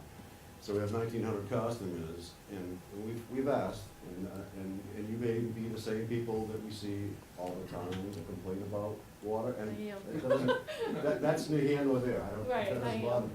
If I had a number that I could say, hey, this only affects 100 people, 50 people, I don't know what that number is. I know we get calls, and you can see the screen. So one year we had 50, and we've dropped off since then. It would make it a lot easier if we knew exactly what we're dealing with. It may send us in a different direction. It could, and we know the people, we know the problem areas, we do. But not everybody complains. And then when they call and complain, we say, okay, let's go out and we can look at it. Maybe something we could do for you. That doesn't transpire all the time. I'm not saying all the time, but it doesn't transpire. No. So when a fire truck actually takes on and hooks onto a hydrant, a 12-inch water main on Center Street that's good for about, 1,200 gallons a minute, and they put a fire truck on it that can pump 2,000 gallons a minute, they are gonna cause some serious turbulence in that piping. And that's just what happened with that. Water main breaks, all that stuff I'm not happens. even talking about that. I understand, I'm just trying to get to where I wanna go. Right. If I knew exactly how many people are affected, I know you're a problem, I know we talked about your long service, I was at that meeting, I've been on the board for 20 years. So I know we talked about it, we never went out. Maybe there's a different direction we could possibly go in, I can't guarantee that, but, if it prolongs spending $20 million and we have an impact on the water quality for most of those people, It's a different direction. I There's don't something know else. if you put a question on the census or something, asking people if they Sir. have a problem. Well, but I don't understand, you gotta help me out here. People complain about it on Yeah, Facebook, but so. not everybody's gonna complain. Sir, can you go to the microphone, please? I'm sorry. Yeah. Yeah, I mean, you know what, seriously, I'm serious, complaining about it on Facebook doesn't, or social media doesn't get us anywhere. If we knew exactly what we were dealing with and how many people was there. When I built my home in Groveland in '87, they wouldn't give me water. I have a well. It is much worse than your municipal water supply. Yeah, but So I'm on you my don't second, know- I'm on you my don't know second that's filter the system. problem. And when I'm done, I'll give it to you, I promise. Okay. I'm on my second filter system, the first one didn't work well, the brand new one is phenomenal. So it's salt, it's backwash, find out what and he it uses. works, and it's, Okay, it's that every leads little me, bit. that leads me to the next question. We've already done all the filtration systems. We Can you have put a house re- filter in like that man has? No, we Expect have you to do this that. heavy-duty one, reverse osmosis, we have a water softener, we've done it all, okay? Yeah. And now, we have to buy the filters. Is there anything that you can do for us buying filters? Can you get them at cost for us, since we have to replace them all the time? Again, if I knew exactly, you know, there may be something we could do like that. Maybe we only deal with a small percentage and not 1,900 customers that need a filtration system. That's what I'm saying, is there may be a different direction to go. I'm willing to certainly entertain that and look at that. Okay, because I think we had talked about it, about the filters, if you could get them at cost. I mean, he has to change them once a month. Yep. We've tried 6 months, and ours are black. They're- Oh, I they're- had they're it full. happen, the last 2 times ago, we had a rate hearing meeting. A gentleman came in and brought the filters in like the other gentleman did. And right away, what I did is I put them in our wells, because we have lines that lead back to the well, and I wanted to monitor just to see how long you could get a runtime out of the filter. And he was right on the money. I mean, it was pretty much 1 to 2 months. So, I mean, the problem's there. There's no denying it. You know, I can't go ahead and say, I don't govern the board. I can't go ahead and say we're gonna stop buying water filters. If that's something that, the board wants to entertain that, or I think a survey, like this gentleman said, on the census, how bad, I think that's a great idea. Whether we could do something electronically and send it out as an email blast. So, you know. Tom, just expanding on that survey and water filtrations for each house and stuff. So you guys service 1,900 homes. Yeah. What was the cost of your filtration system, $600? It's about $600 for the material. I installed it myself, so you're not handy, you pay for the water. So you're looking at about 1,000 I would to have say someone roughly. install it. Mine cost $700 to install by a plumber. Okay. Reverse osmosis cost me $1,100. You're gonna average about $1,000. Okay. Not the cost of the filters too. Right. $300 a year. Right. So Tom, go back to my point. Yes. So, if you were to turn around and you're talking about this capital, and you know as well as everyone here in the room, we can't afford to do 1,000,000 miles a year. We can do King Street maybe next year if we got the capital money, et cetera, that'd be great. Top of your head, what kind of money would it cost to nail out 3 bad areas with the icing, or the ice pigging, whatever you call it? Would that be $1 million 1 year to just hit them, No. like 3 areas? $1 million a So mile. why wouldn't we, if you said to me, hey, it's stupid, it's not gonna work, but if we were able to spend money on the ice pigging, on some areas, 3 or 4 areas. Yep. 1 year, use capital money to do that, do you think that would improve the situation for these people? Yeah, it's absolutely it's in the plan. No, but I'm saying, I'm not trying to put you on the spot, I'm trying to say, do you think it would improve the iron buildup and the filter? Maybe they won't get too much, maybe they'll get a year out of the filter, Yes. I don't know. Yeah, I've seen I it. can just say one thing, and if you got I don't know how many people live in town, 5,000? If you got everyone calling you for a filter, you guys are gonna be pretty, running out filters every day to all these guys giving them filters. I know I go 4 a year in my house, but, I mean, that's probably not the answer, I mean, I don't think ice picking works in every situation either. I mean, it works in, it's certainly gonna work on some of the mains that are lying and the rest of that. You may experience more problems with the people who live over in Chestnut and that section of town. It's definitely a bad section. Should we replace those pipes before they? Yes, we should. And, that's a bit of a problem in this community with how the departments run each other, but, that could create more problems. You know, you can go back and look at it, there's another source. I mean, you're looking at the well 3 is elevated, you know what I mean? You look for another water source. Is that the problem? Do you spend the money there and spend a couple $1 million or a few $1 million versus $21 million? And that's what we have to look at. Right, So but if that's the bigger picture. Maintenance is one thing, that's what Tom does all the time. Right. Now twice a year, when I first got on, it was once a year. So we made improvements to all that. Right, but But just going around saying, okay, I'm gonna ice pick this thing, and that's gonna be the end, it's gonna clear it up, you still got iron and manganese coming out of three wells. Right. One bad, one not so Right. bad, and one Right, is and- really good. And I'm not a rocket scientist, and I'm not here to argue and fight. We can spend, No, I'm not arguing we and fight. can, We we can can just spend tell $2 million for a brand new well, and the infrastructure's bad, and we're putting good water from a new well through a bad system, then what do we You got? could drill a brand new well, Bill, and come up worse than what we got now. No, I'm just You saying, know what let's I just say we have a good well with good water going into a bad, dirty pipe system.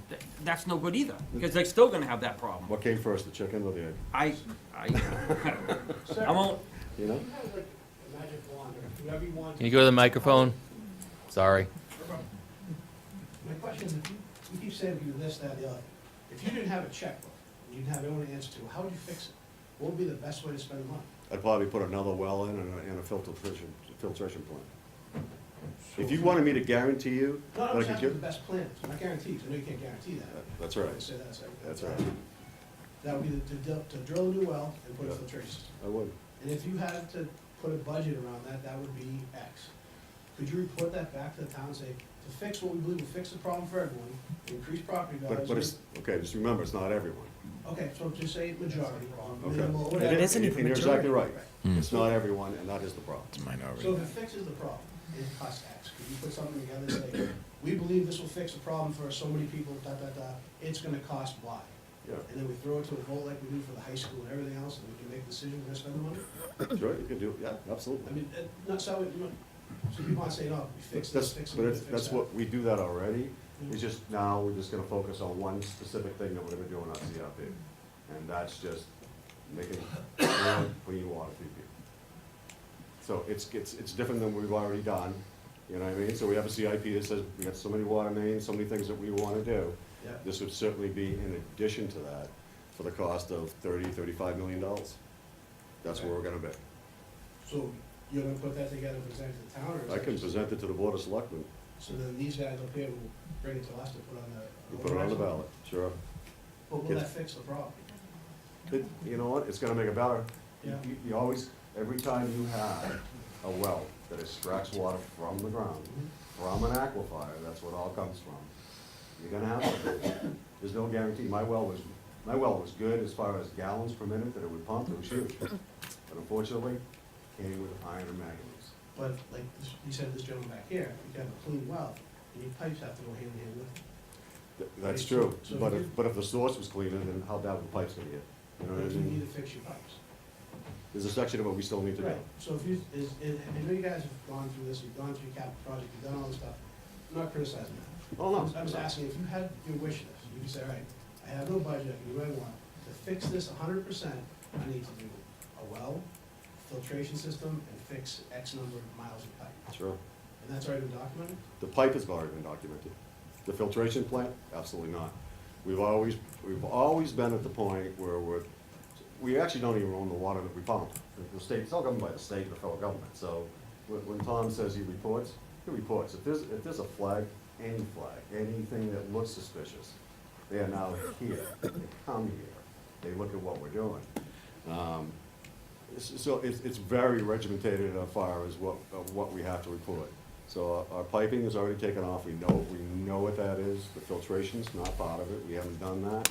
We just recently started talking about what's the best way to handle it, and we've talked about the plant, we talked about another water source, we have to consult with an engineer to figure it out.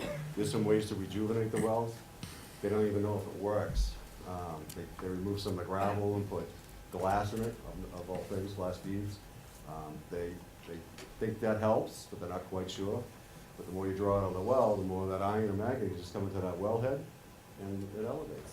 So if you've already got to that point, you figured out that you need these 5 steps. Yeah. When do you report to these guys that this is what you're looking at? Actually, it's a board issue, so it's when the board thinks it's bad enough that we have to do that.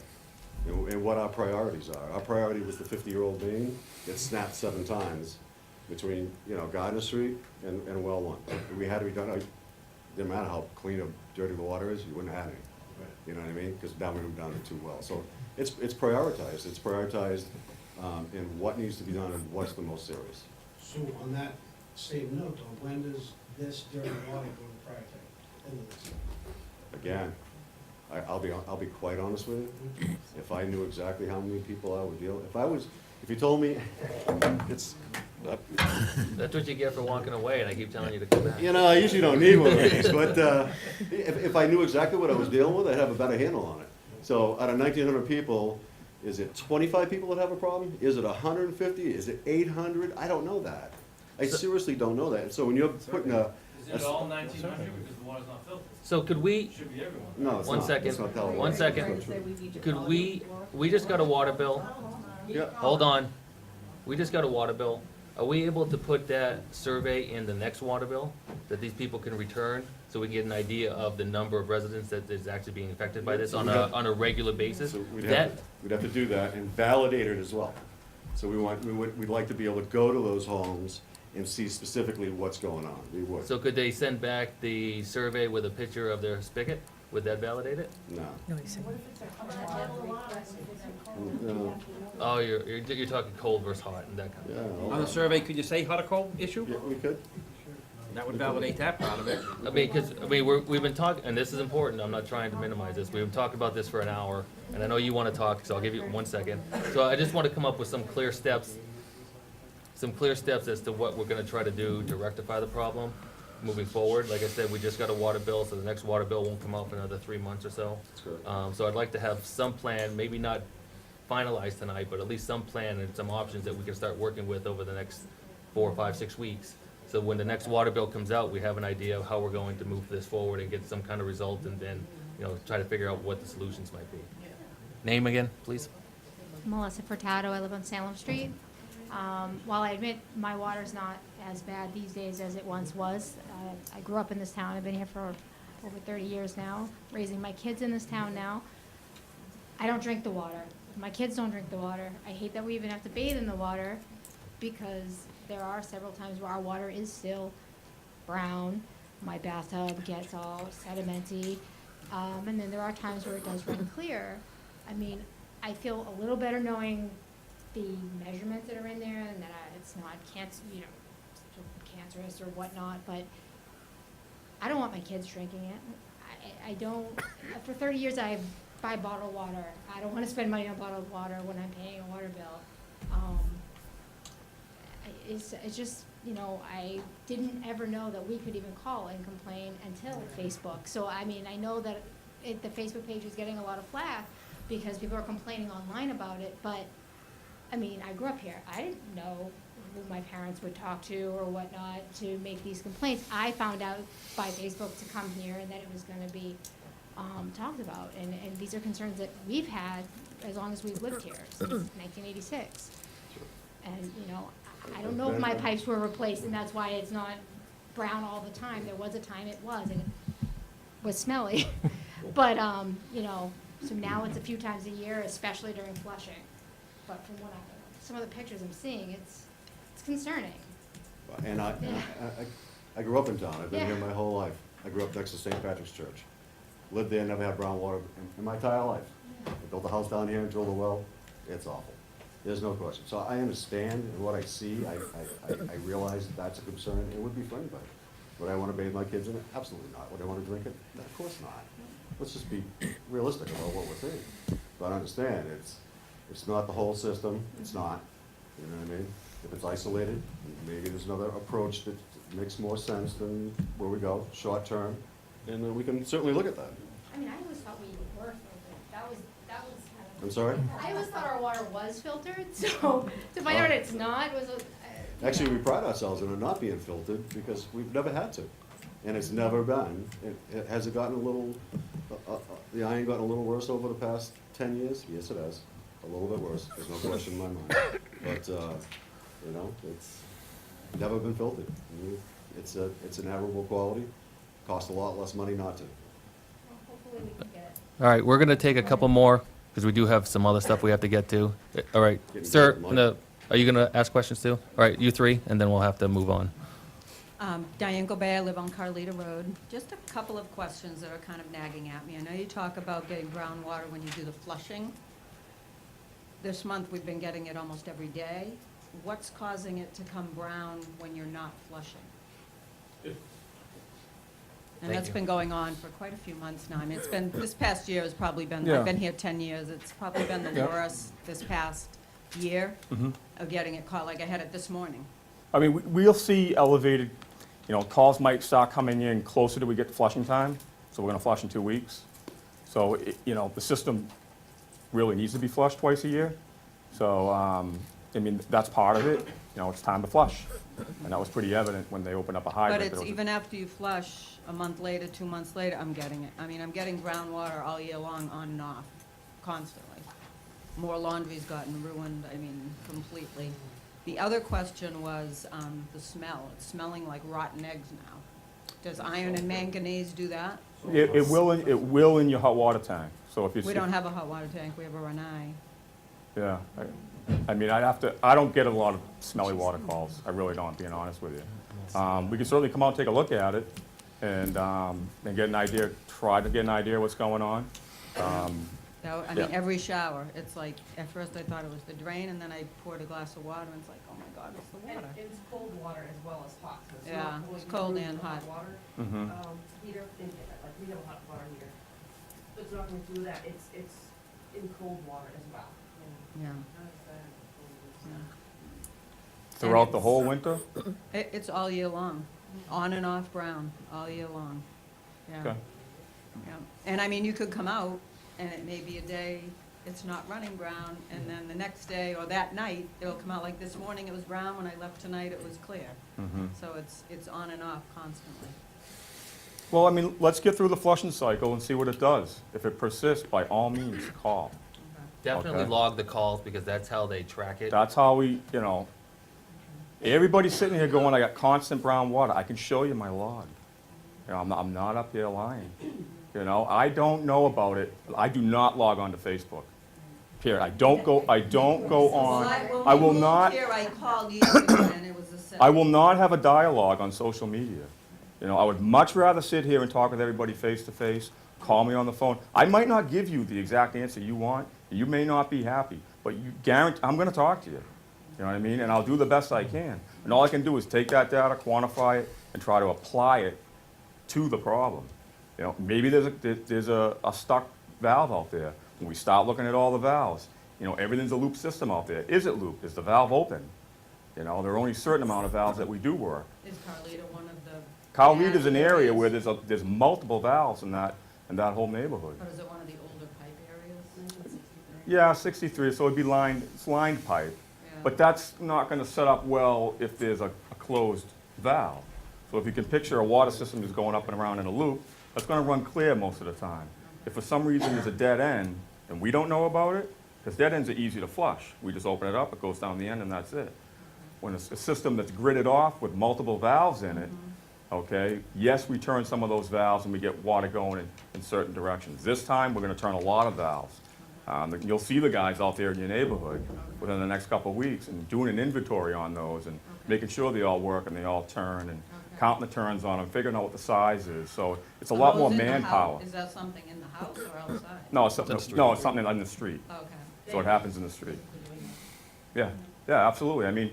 So, the more feedback that I get one-on-one, the better it is for me to apply that and try to fix the problem, especially when it's like a car leader or areas off of the school street. Your situation, you need a new water main. And how often? Your situation, you need a new water main. Valves, how often is that something you regularly do, or only when you get complaints? Well, with the unidirectional flushing program, it'll be more extensive, so that's where the program may change. We may end up only doing half the system the first, like in the spring, and then the other half in the fall, because it's a tremendous amount of manpower to turn all these valves to get the flushing going the way that we want. Annually, not a one-time shot? No, it's annually. It'll always be annually. You're always gonna have some sort of flushing program. So now, to me, that's the low-hanging fruit, right? What can we do in-house? It's really not gonna cost a lot of money. It's just more manpower. I've got a quick, Inez Steele, Union Street again. How often do you test the water Sure. You For know. what? for everything? Yeah. So we test the water's monitored 24/7. The Okay. guys go into the wells every single day, okay? And they run labs. And we have inline analyzers that analyze the water. We do bacteria testing twice a month. And it's composite sampling throughout the whole town. We do quarterly testing. I just posted 3 years of test results online, so you all can go home. I'm not sure if it's up there today, but I sent 3 years of testing results with the testing schedule that comes from the state, tells us exactly what we need to do. The water quality reports, all that data is in there. Well, my question is that the one that we could pull up that was online, they have, you know, the different substances and the amount detected and then the low, high range. And we hit the exact high range number, you know, like 2 to 10, and we hit 10. Because just that's an the high, example. that's the high range within our testing period. Right, and we hit that number for nitrate, for TTHMs, for, what is it, chloride, iron, manganese, pH, so, I mean, Because I'm like reporting to you the highest level. 90%. I'm reporting to you the highest level. But if something says, I don't know, pick something, anything, and the high rate, the low range, as I said, is 10. Let's say the low range is 10 and the high range is 22. Mm-hmm. Why does it come at 20, what if it's 22.1? Then it would be above the high range level, right? Am I making The sense? range, What I'm- the range, I'm reporting to you the worst-case scenario when we're testing the water. That's not the maximum containment level. If you look at the MCL, there's a level that you have to exceed. Can you explain that? So when the government gives us a testing plan, they say you are not to exceed X, all right? Let's call it 5. Well, let's say chlorine, Yep, right? The low, high range is 24 to 130. yep. So it says,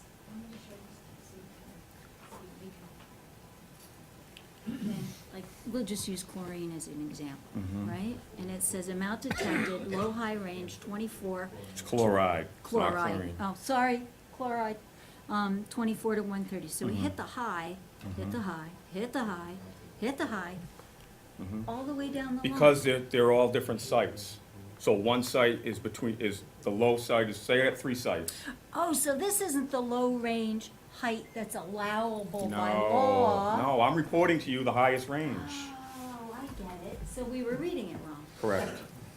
Thank you. Yeah, so if you look, All right, does that make sense now? These are the Yeah, 'cause maximum we were all containment like, levels. This doesn't make any sense. Yeah. Okay, because there are multiple sources, there are 3 sources. I get it. So out of those 3 sources, I have to sample them all individually.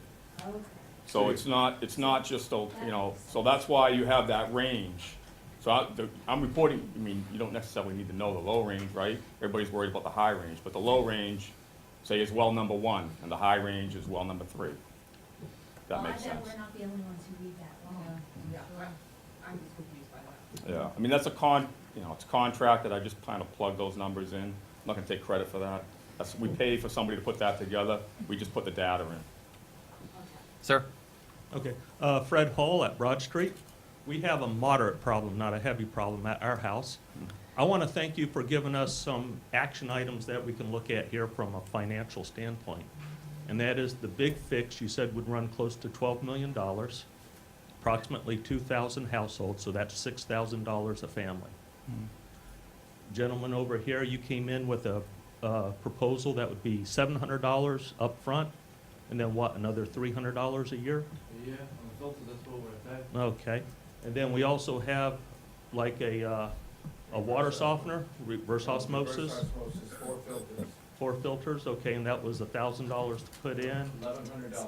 Okay, so we have fixes that run from $6,000 a family down to $1,000 a family. So I think we have something we can put our hands around, and I don't think we had that as a group before tonight. Well, that's what my goal was.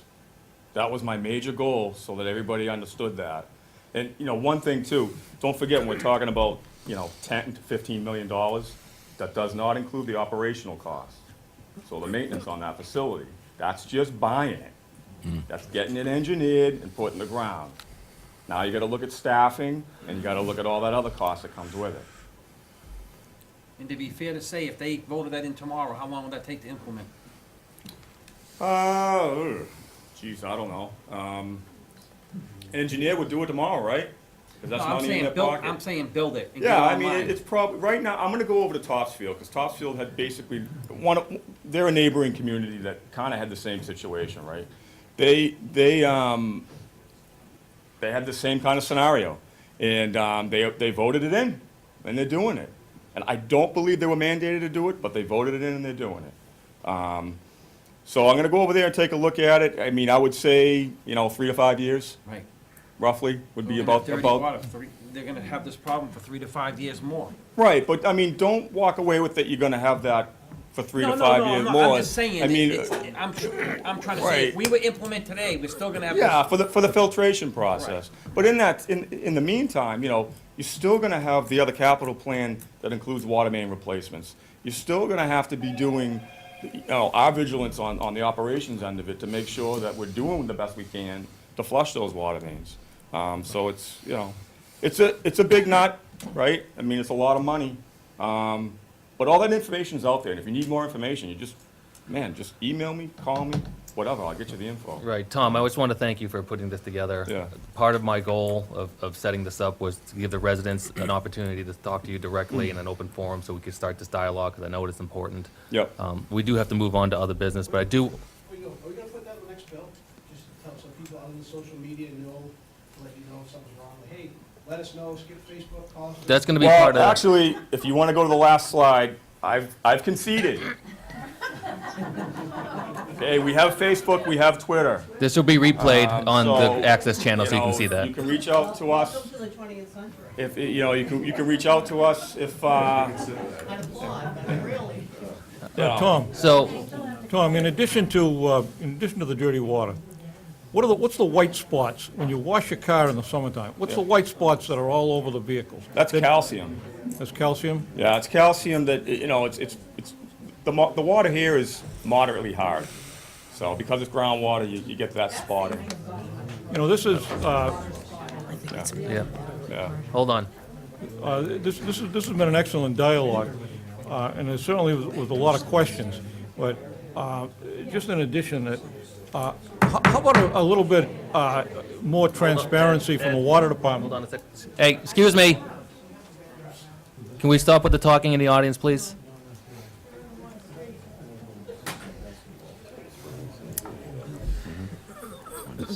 How about a little more transparency from the water department? Maybe the water commissioners could start meeting in this room so that all the meetings could be televised.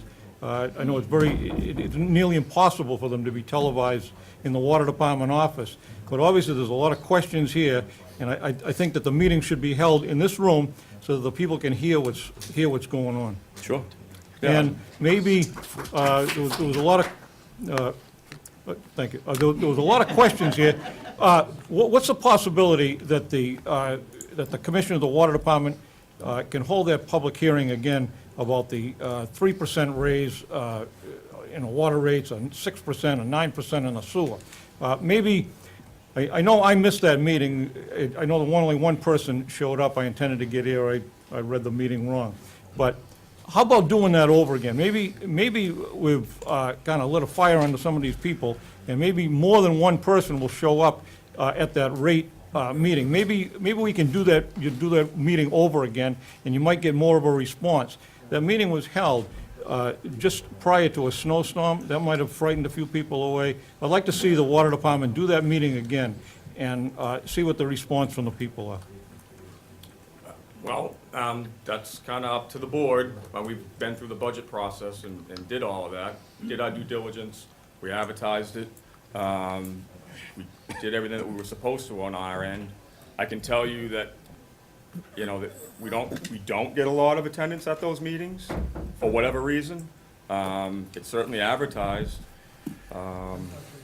But this last one, It actually was on social media. I put it out on social This media. last Actually, I public think it was- hearing was... Actually, I think it made the town crier, actually. This last public hearing, I think it was at a bad time. It was just a coincidence that we had a pending snowstorm, people were out shopping. you know, they cared about making sure they had food in the house for a few days. Maybe to show good faith, do it again. And also the meetings in this room so that people can see and hear what's going on with the water department. Sure, sure. I mean, we've done some meetings in here, obviously, we haven't done many. We tried to do a couple in the other room, and like you said, it doesn't really have the space to do that. You know, as far as, you know, beyond that, as far as transparency, I've always had all that information available. I've always posted that up on the town site. So, and with the new website, you know, there'll be a lot more information up there also. So, I mean, I hope that helps. I really do. All right. Thank Thank you, you. Tom. Appreciate it. Thank you, everyone, for coming. If you want to go ahead and step out now, or you can stay, but you're welcome. Tom, can I ask you one? There were 15 towns listed up there. Do you know which ones had filtration systems? Of the Pretty much fif- everybody has filtration. of the 15 towns you had listed there? The only one that ranked better than Groveland was Oxford, but they only have like 135. And they all have filtration systems but us. Boxford doesn't, the only one.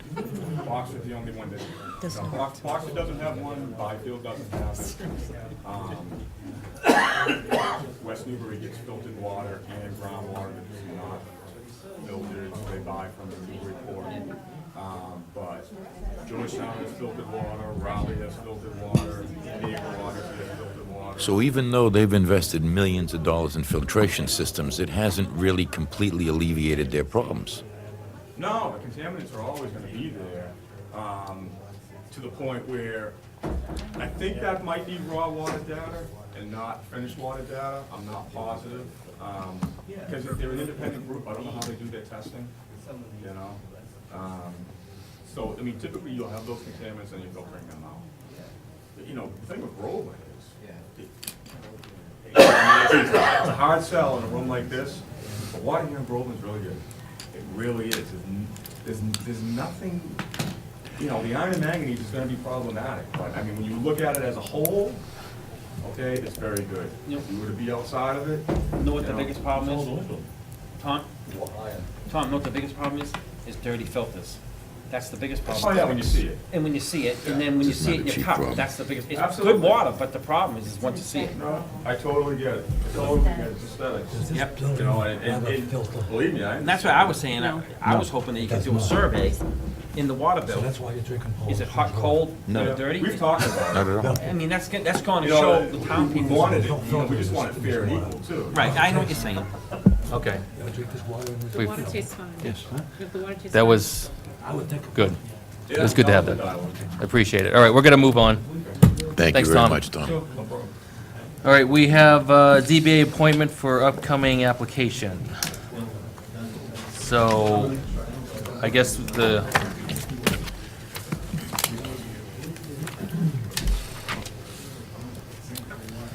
I guess we have an application for ZBA coming in. What's that? Nothing. What? Nothing. I was gonna run to the ladies' Oh, room. no, I go told you ahead. I was No, gonna- no, we'll I didn't stop. know if you were taking No, a go ahead. break. No, we That's can that's all right. no, You go ahead, can- run. I'll wait. Go ahead. I'll We're going to wait. be here for another hour and a half, so. We'll take a break after this then. Okay, after this. Okay. All right, so for the Tom, Tom, can you take that outside, please? Sorry. All right, so we have an application for ZBA coming up. Casey had sent us some documentation that she is in a butter and she is not able to convene on that meeting.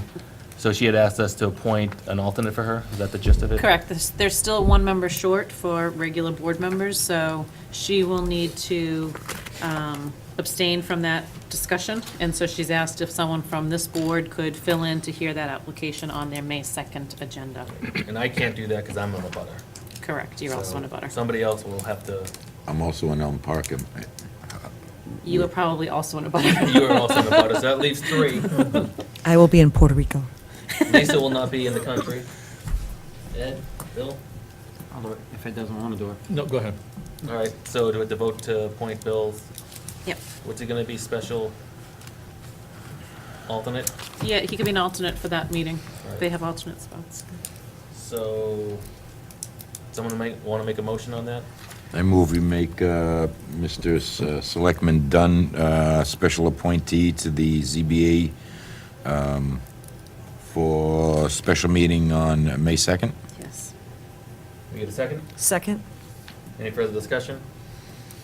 All those in favor? Yes. Okay. Now we can take a 5-minute recess. Yeah, so around parking, I'm like, Yeah, go ahead. Problem for me too.